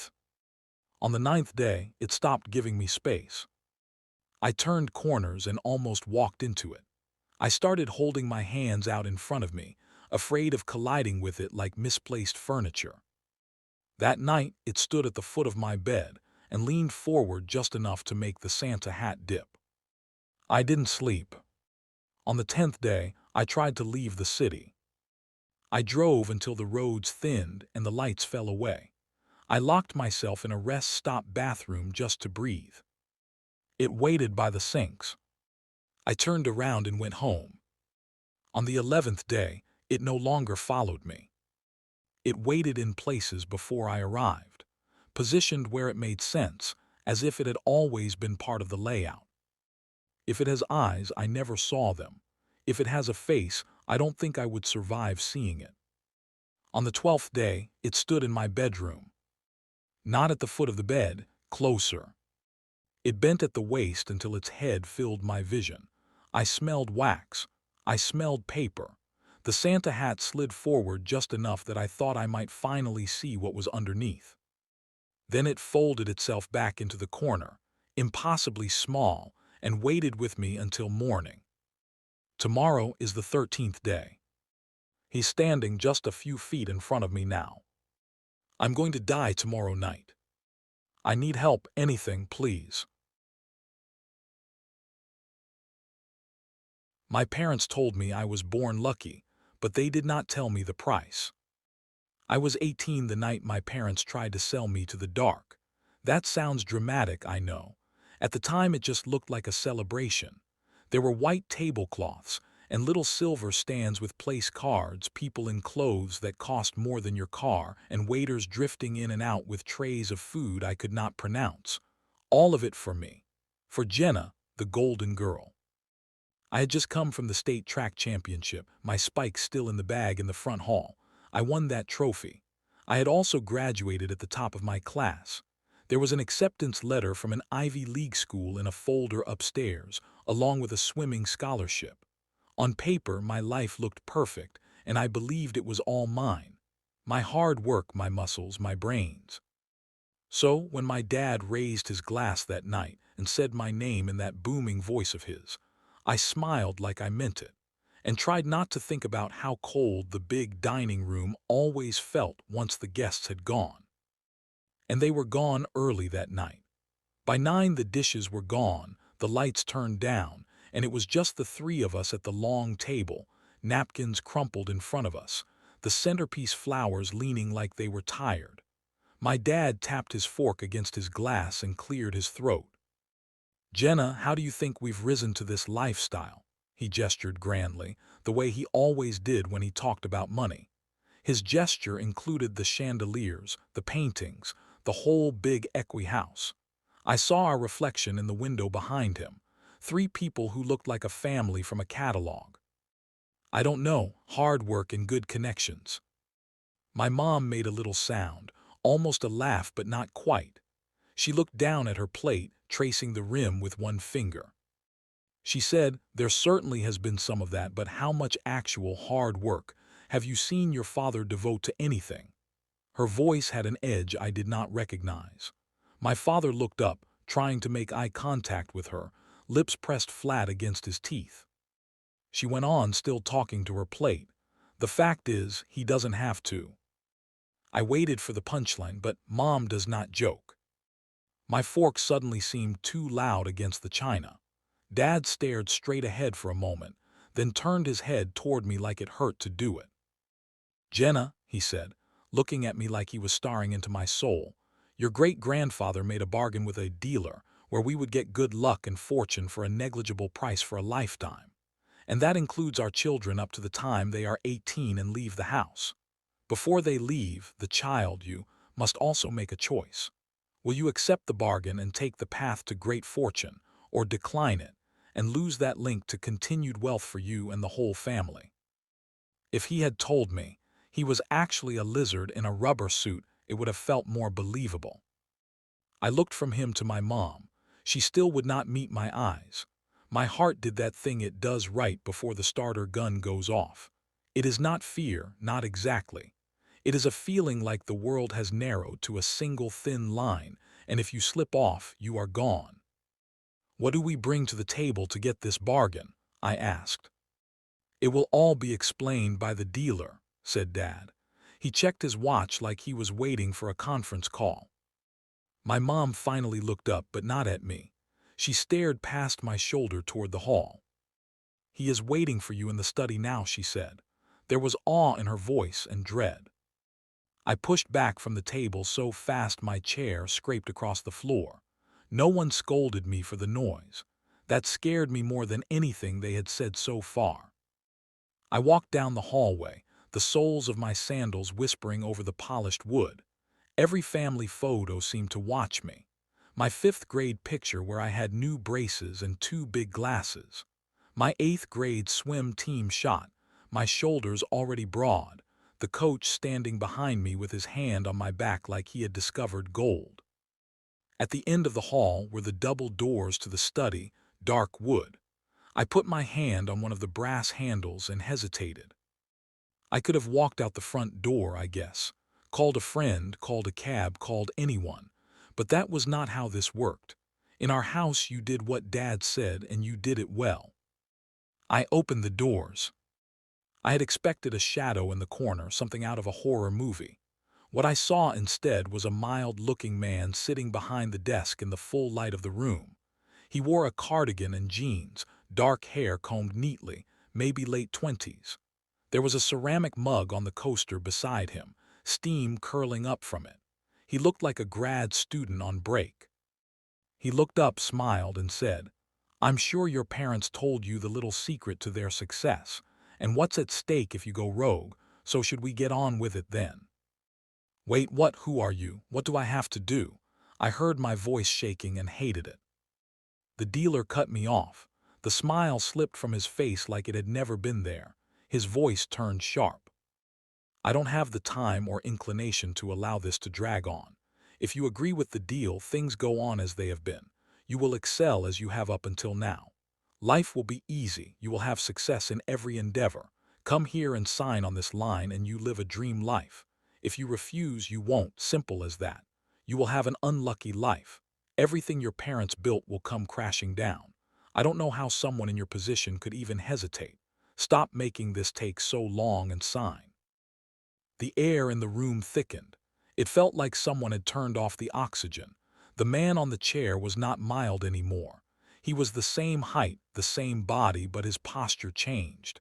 It signaled that he could be on me faster than I could reach the door. His hair looked a little messier, his eyes a little brighter. Older somehow, hungrier. "I'm waiting," he said. My legs refused to work, like they knew something I did not. I stood there, breathing like I had just finished the 400-meter dash. "What are you doing? Get up there and sign," my mother hissed. But she was not in the room. I realized the study doors were not quite closed and her face was framed between them, one eye and half her mouth, both twisted with fury. She looked like a more terrifying version of herself. That look finally shoved me forward. Mom had spent my whole life asking for more. More medals, more points, more grades. I felt like I never satisfied her. I needed to try.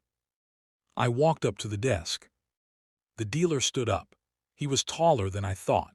He smelled of expensive cologne, the kind some of the men at the country club wore, but there was a hint of something rotten under it. His skin was perfect, eyes a weird gold color that made me think of old coins. Once my eyes met his, it was almost impossible to look away. On the desk was a long legal-looking document with the typical yellow "sign here" tab stuck near the bottom. Beside it lay a heavy black and red fountain pen and a small glass dish. "Give me your hand," the dealer said. His voice had gone flat, businesslike. "Why?" I asked, though I already knew. The pieces clicked together in my mind. Memory of dark old stories my grandmother used to tell when she had too much wine. "Don't be a baby. Let's get this done. Yes, it has to be signed in blood, big deal," he said. I should have run. I should have screamed. I should have done 100 things besides what I did, which was to freeze again, sweat profusely, with a dry mouth. The dealer did not wait.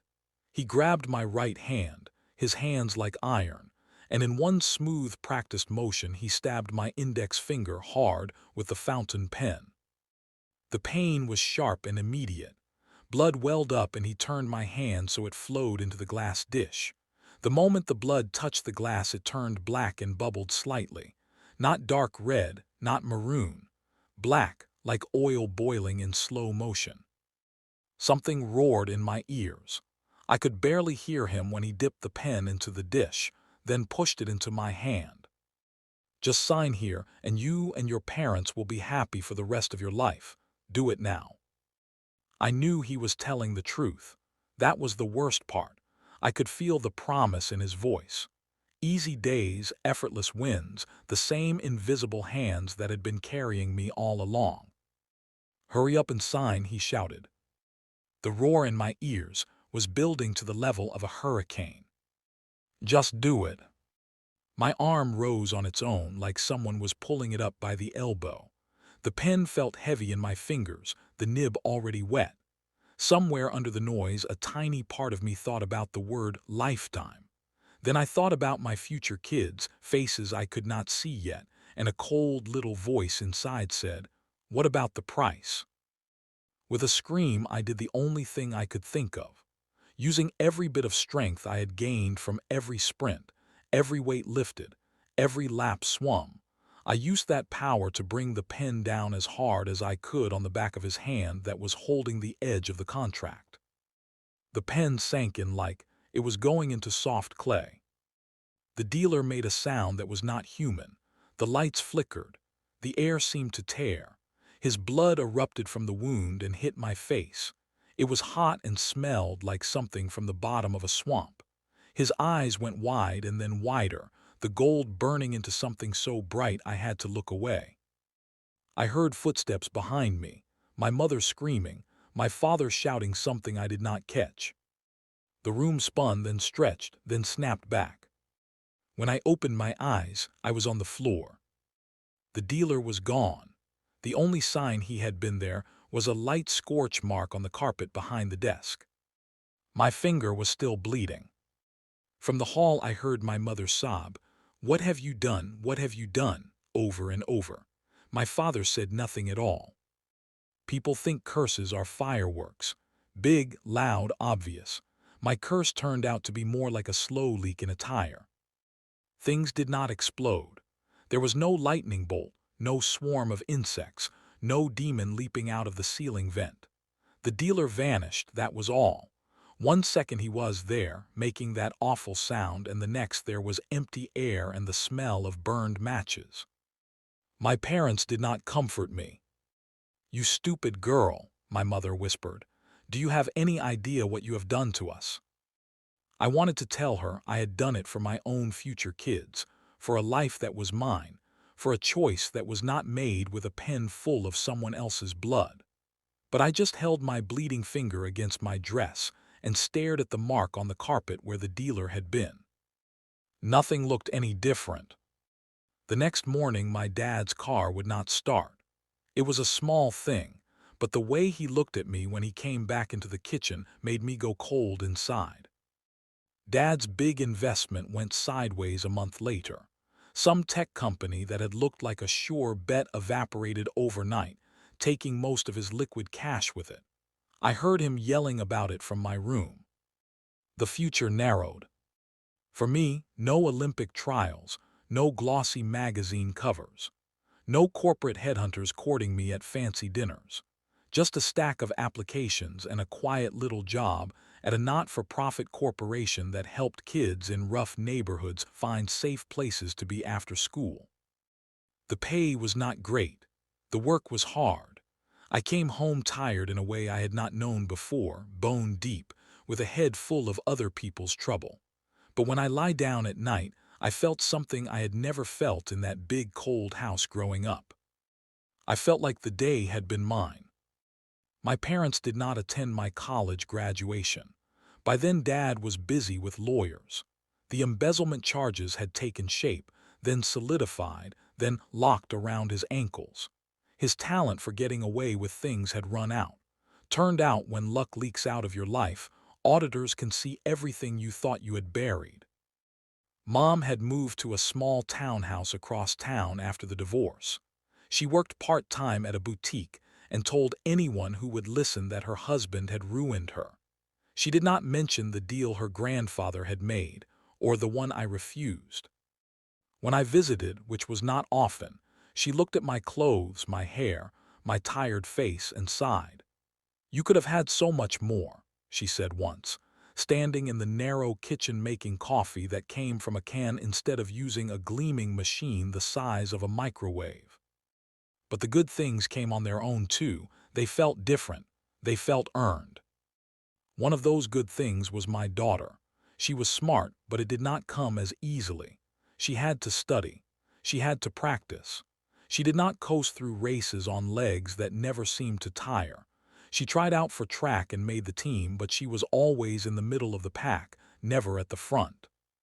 Her 18th birthday came and went. We had a cake, a pile of modest presents, some handmade cards from the kids in my program who adored her from the days she volunteered there. No men in cardigans appeared in the living room. Maybe the world was fair after all. A month after her birthday and 2 weeks before leaving for college, Lily came in from the porch holding a small cardboard box. The mail had already arrived that day, but this box must have been dropped off later, maybe by a courier. There was no return address, just her name written in black ink on the top. Inside was a fountain pen, heavy, black and red. The sight of it made me feel the terrible stab into my finger, the way my blood had turned to thick black ink when it touched the glass. There was a note folded beside it. "Mom," I heard Lily say, "you okay? You look like you just saw a ghost." The paper was the same cream color as the contract I had refused to sign.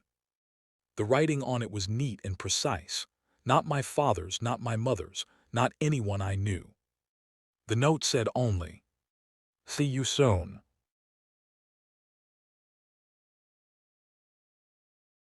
I have a rather unusual life. You see, I'm quite ill.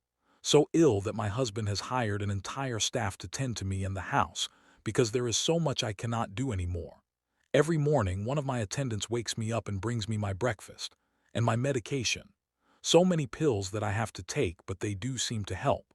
Sometimes I can sit up in my bed and feed myself, though my hands shake terribly and my muscles are so stiff. Other times, my attendant must sit with me and feed me like I am an infant. It used to be embarrassing when I first started needing so much extra help, but I have become accustomed to it. I'm grateful for my attendants and everything they do for me. After breakfast, the children usually come visit me in my room. My beautiful angels, all with their halos of golden curls and their sparkling blue eyes. They run about the room, laughing and playing chase, jumping on my bed and leaping to the floor. I never caution them or tell them to stop, because it warms my heart to see them having so much fun.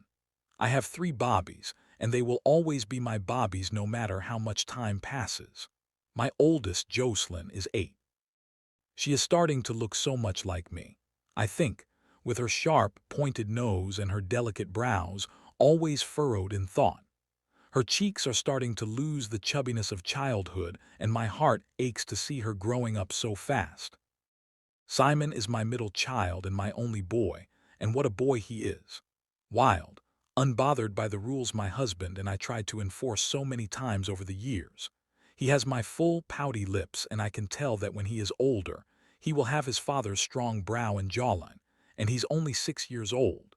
He looks to me like a Greek carving out of marble, with the hard lines of his bone structure that are still so softened by the babyishness of his features. But even he looks so grown up to me now. My youngest is Evelyn, and she is only 3. She has such a sweet, cherubic little face, with her impossibly long eyelashes and her rosy, chubby cheeks. She cannot run as fast or jump as high as her siblings, but she tags along as quickly as her little legs will carry her. She still cuddles with me the most, curling up next to me in my arms when I take my naps before lunch. The sweet smell of her hair fills my nose and sends me off to sleep so peacefully. When the children aren't tearing around my room like whirling dervishes, they often go out to play in the garden. Jocelyn and Simon are always so gentle with Evelyn and always make sure to wait for her to catch up. I'm so lucky to have such sweet Bobbies who love each other so much. I used to be able to join them in the garden before I got sick, and sometimes it makes me sad that I'm stuck inside in my room. I have a rotating cast of attendants who stay with me each day.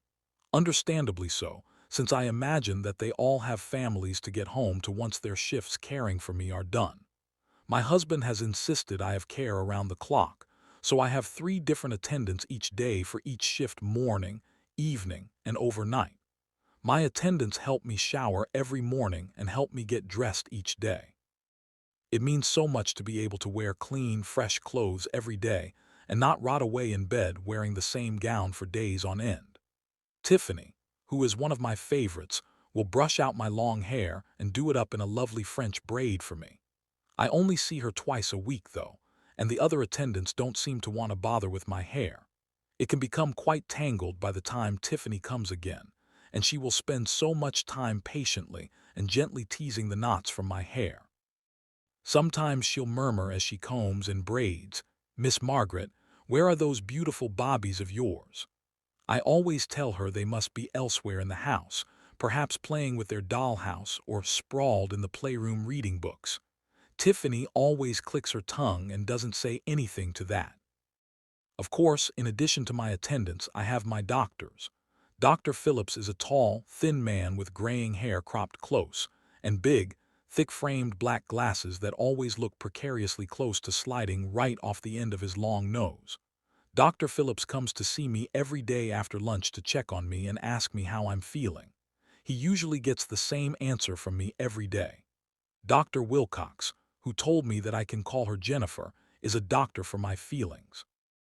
That's how she explained it to me when we first met.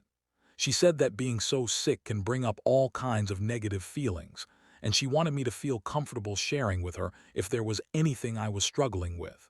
She never makes much headway with me. I'm always too tired after talking to Dr. Phillips to answer any of her questions. Sometimes, I do answer her questions, and she gives me a peculiar look and jots things down in her notebook.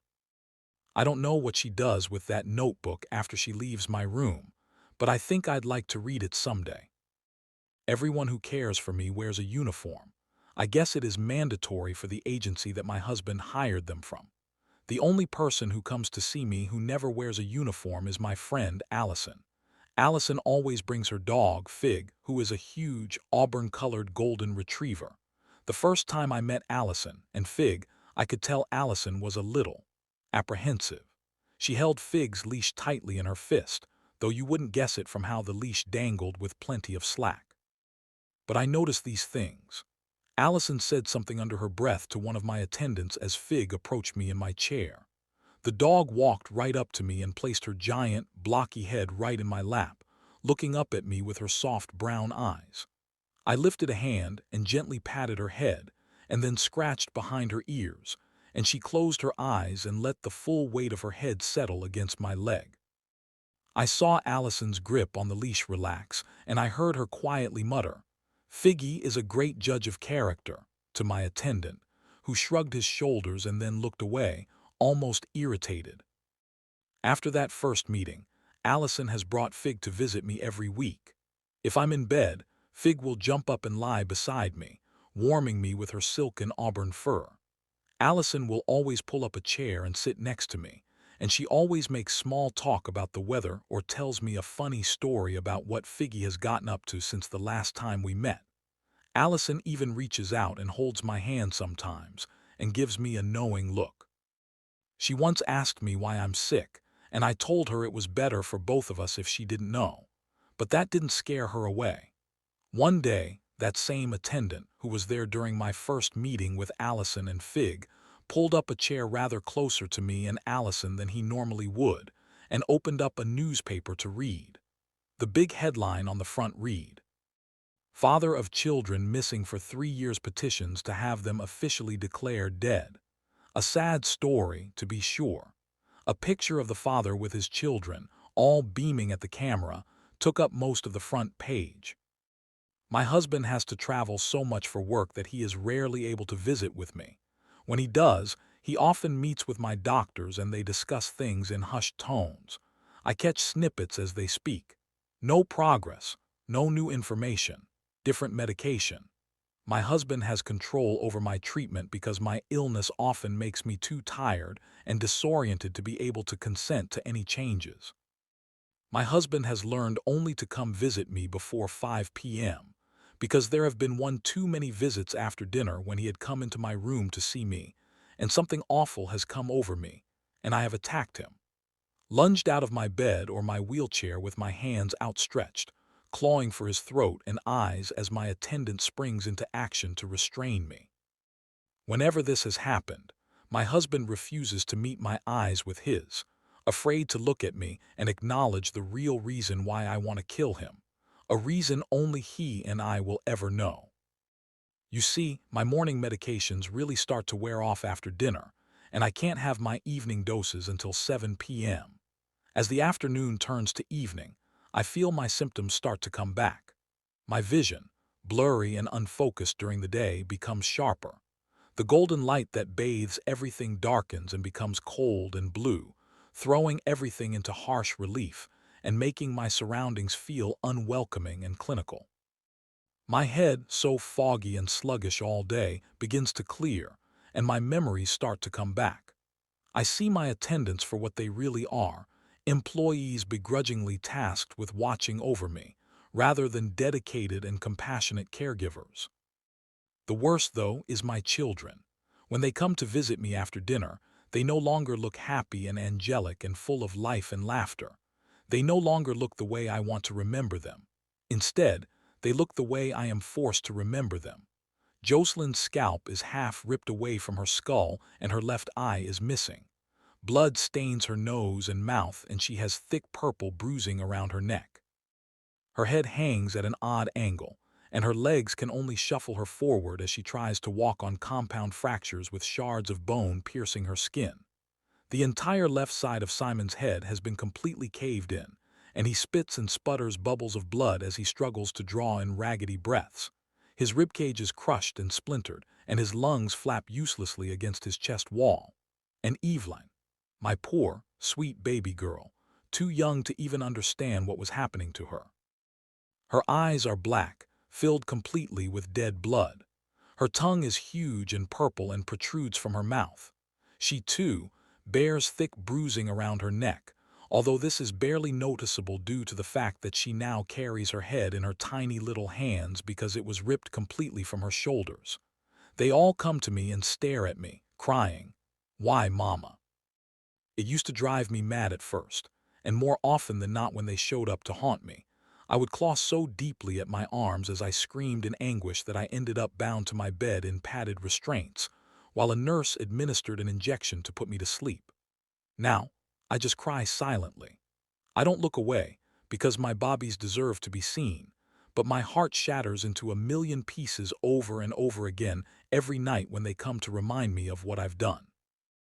A trucker found me on the side of the highway 3 years ago, covered in blood, some of it mine, some of it not. At the emergency room, they tried to get me to tell them what happened to me, but I couldn't. All I could do was scream as I pictured my bobbies the way I left them before I escaped into the woods. I think I hoped to get lost and die of exposure out there, but instead I stumbled out onto the roadway and nearly got hit by a truck. Dying that way would have been better than I deserved.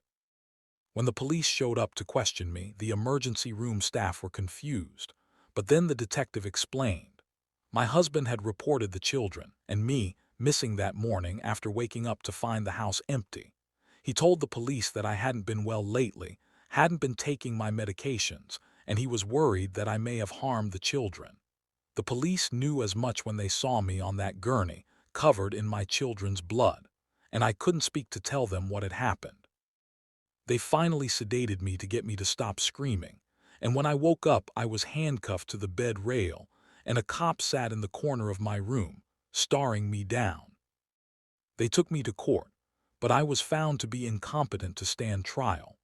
The state psychologist who examined me determined that I had entered a catatonic state and that, in my stupor, I was incapable of understanding the charges being brought against me.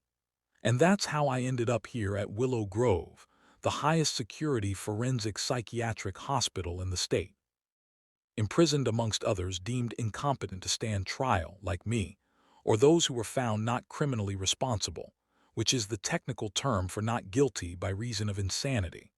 And here I've stayed for the past 3 years, under a constant fog of antipsychotics and benzodiazepines, unable to tell anyone what really happened the night that I was found. Unable to tell anyone the real reason I have attacked my husband so many times, the reason that only he and I will ever know. Because it wasn't me who hurt my precious bobbies that night in the woods.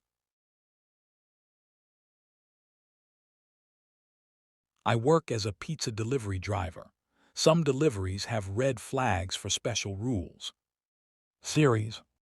I should have known the delivery job was a bad gig when the guy hired me without looking past my name on my resume. He squinted at the paper and said, "You're hired, Dino." He pronounced it Dino. "It's actually Dino," I told him, "like dinosaur." He glared at me. Rough-looking Italian type who probably kept a baseball bat under the counter and would pull it out if annoyed by mouthy teens. Squinted hard at my shirt, which was wrinkled and said peak mediocrity. He grunted, "Honesty, I like that." "Thanks. Are you good at following rules?" "I am mediocre at." "There are some rules you have to follow, for safety. Others I can let slide. I don't give a damn if you smoke weed in the car or show up a few minutes late, but if a rule is written on a red flag on the box, you follow it." I hadn't even committed to accepting the job yet. Also felt a bit called out at his weed in the car, and few minutes late comments, though I guess the peak mediocrity shirt did give a certain vibe. Before I could ask him about wages or hours or these red flag rules, he grabbed a pizza off the counter, put it in my hands, and pointed to a set of keys on the wall, telling me to take the delivery car. The address was only a few blocks away. The red note on the pizza box said, "Close your eyes when you reach the address. Put the pizza inside on the table. Do not open your eyes." In his hand, the boss was holding a $50 bill. He held my gaze, the bill held toward me. I looked at him, looked at the red flag, looked at the bill. I took the bill. "Got it," I said. "Eyes closed when I arrive, no problemo." It turned out to be a big problemo. The address was so close I didn't even really need the delivery car, though I took it anyway because he said it was tricky to find but the car's GPS would help. Even so, I circled the block 3 times before the house seemed to materialize out of the dark, like I'd just overlooked it before. It wasn't big, just a small place tucked in the middle of an urban center, like it should have been bulldozed and replaced by high-rises ages ago, but the owners never sold. I walked up the gravel walkway to the front door and put on a blindfold to help me obey the instructions. Then knocked, keeping my eyes closed beneath the blindfold. "Hello," said a little kid's voice as the door opened. "Pizza delivery," I said. "Oh, great, thank you." I waited for the child to take the pizza, but it was still in my hand. I frowned. Are you going to?" "Why are you wearing a blindfold?" asked the kid. Boy or girl, I couldn't tell. The high-pitched voice sounded about 8 years old. "Because I want to," I said. "Why?" "Trade secret. Are you gonna take this pizza or what? Can you put it on the table?" I was about to ask the kid to just take it when I remembered that putting the pizza on the table was part of the instructions. I considered just opening my eyes and forgetting the rules, but I was being paid $50 to follow them, so I said, okay. Can you tell me which way the table is?" "It's straight ahead of you." I almost tripped stepping inside over the threshold, but caught myself and moved forward, feeling around awkwardly while the kid giggled and said, "Warmer, colder, colder, warmer, hot." And then when I ran into a wall, "Just kidding, it's to your left." "No other left." This fucking kid. I cannot tell you how badly I wanted to open my eyes. It felt incredibly silly, holding them shut the whole time.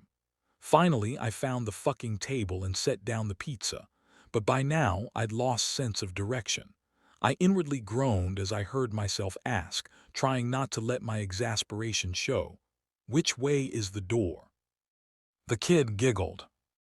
More groping around in the dark, to the constant teasing and the demand I just peek and look around.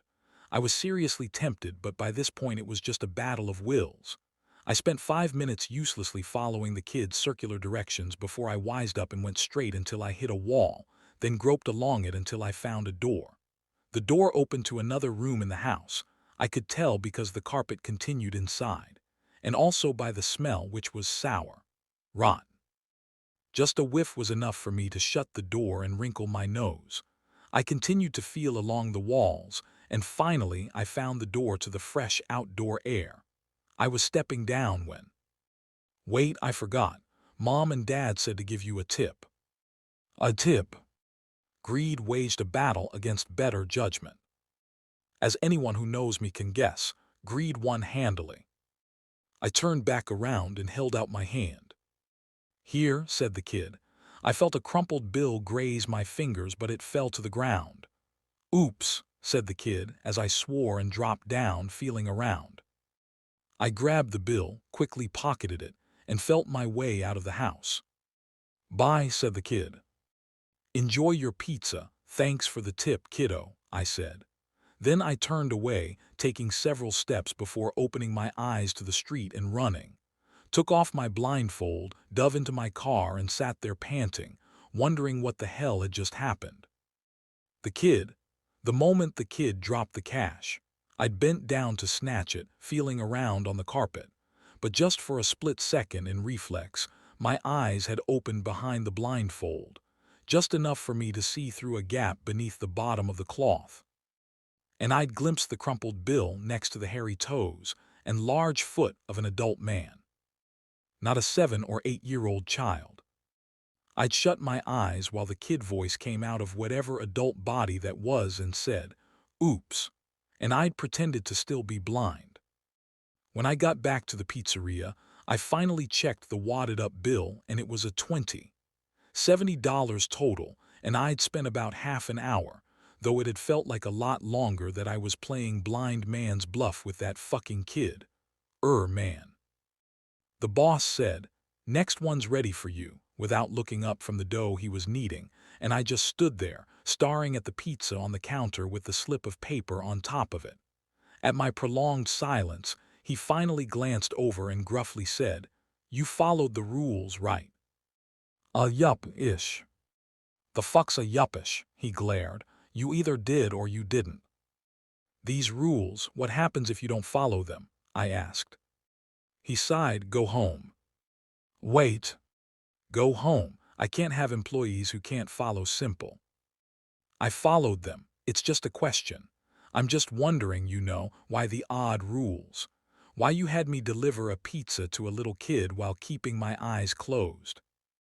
Instead of answering my question, he heaved a long sigh, shook his head, and said, Dino, let me tell you about the last pizza delivery gal I had. She had a delivery to an apartment. Simple rules.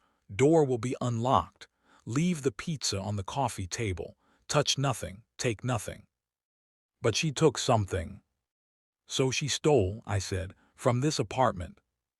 Yeah, I guess you could say that. He looked a bit deflated. She didn't mean to, but that's how the client took it. Anyway, she doesn't work here anymore. The way he said, "doesn't work here anymore," was the way you'd say, "my condolences." I was gonna ask him more, but he gruffly turned his back and grabbed a shirt off a rack and handed it to me. "Your uniform, since you're determined to stay. It's an extra large, but an oversized shirt is probably okay for a tomboy like you, yeah." I'm not a tomboy. People mistake my lack of fashion for tomboyishness, but in fact, I am just much too lazy to perform femininity.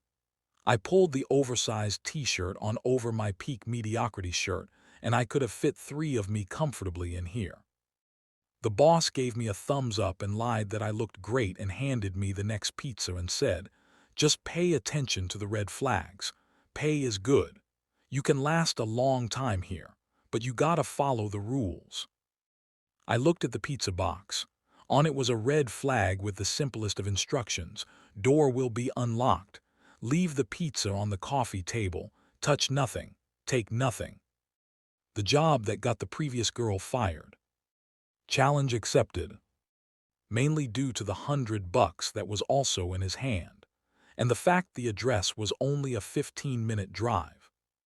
While driving, I had some time to reflect on my life choices, and on whether accepting this sketchy gig was really a good idea.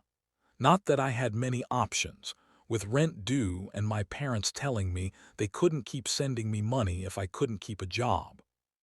If you're wondering why anyone is named Dinosaur, because yes, that is my full name, Dino is a nickname. It's because my parents are hippies who believe kids should decide their own identities and asked me at age 4 what I wanted to be called. Honestly, when I chose the name Dinosaur, that should have been an indication to my folks that I am not up to the task of making my own decisions and living with them. And that's what I was thinking about, my not-so-stellar decision-making abilities, when I pulled up to the address on the note, and it was this creepy-ass motel where all the rooms were completely dark except for a single lit window.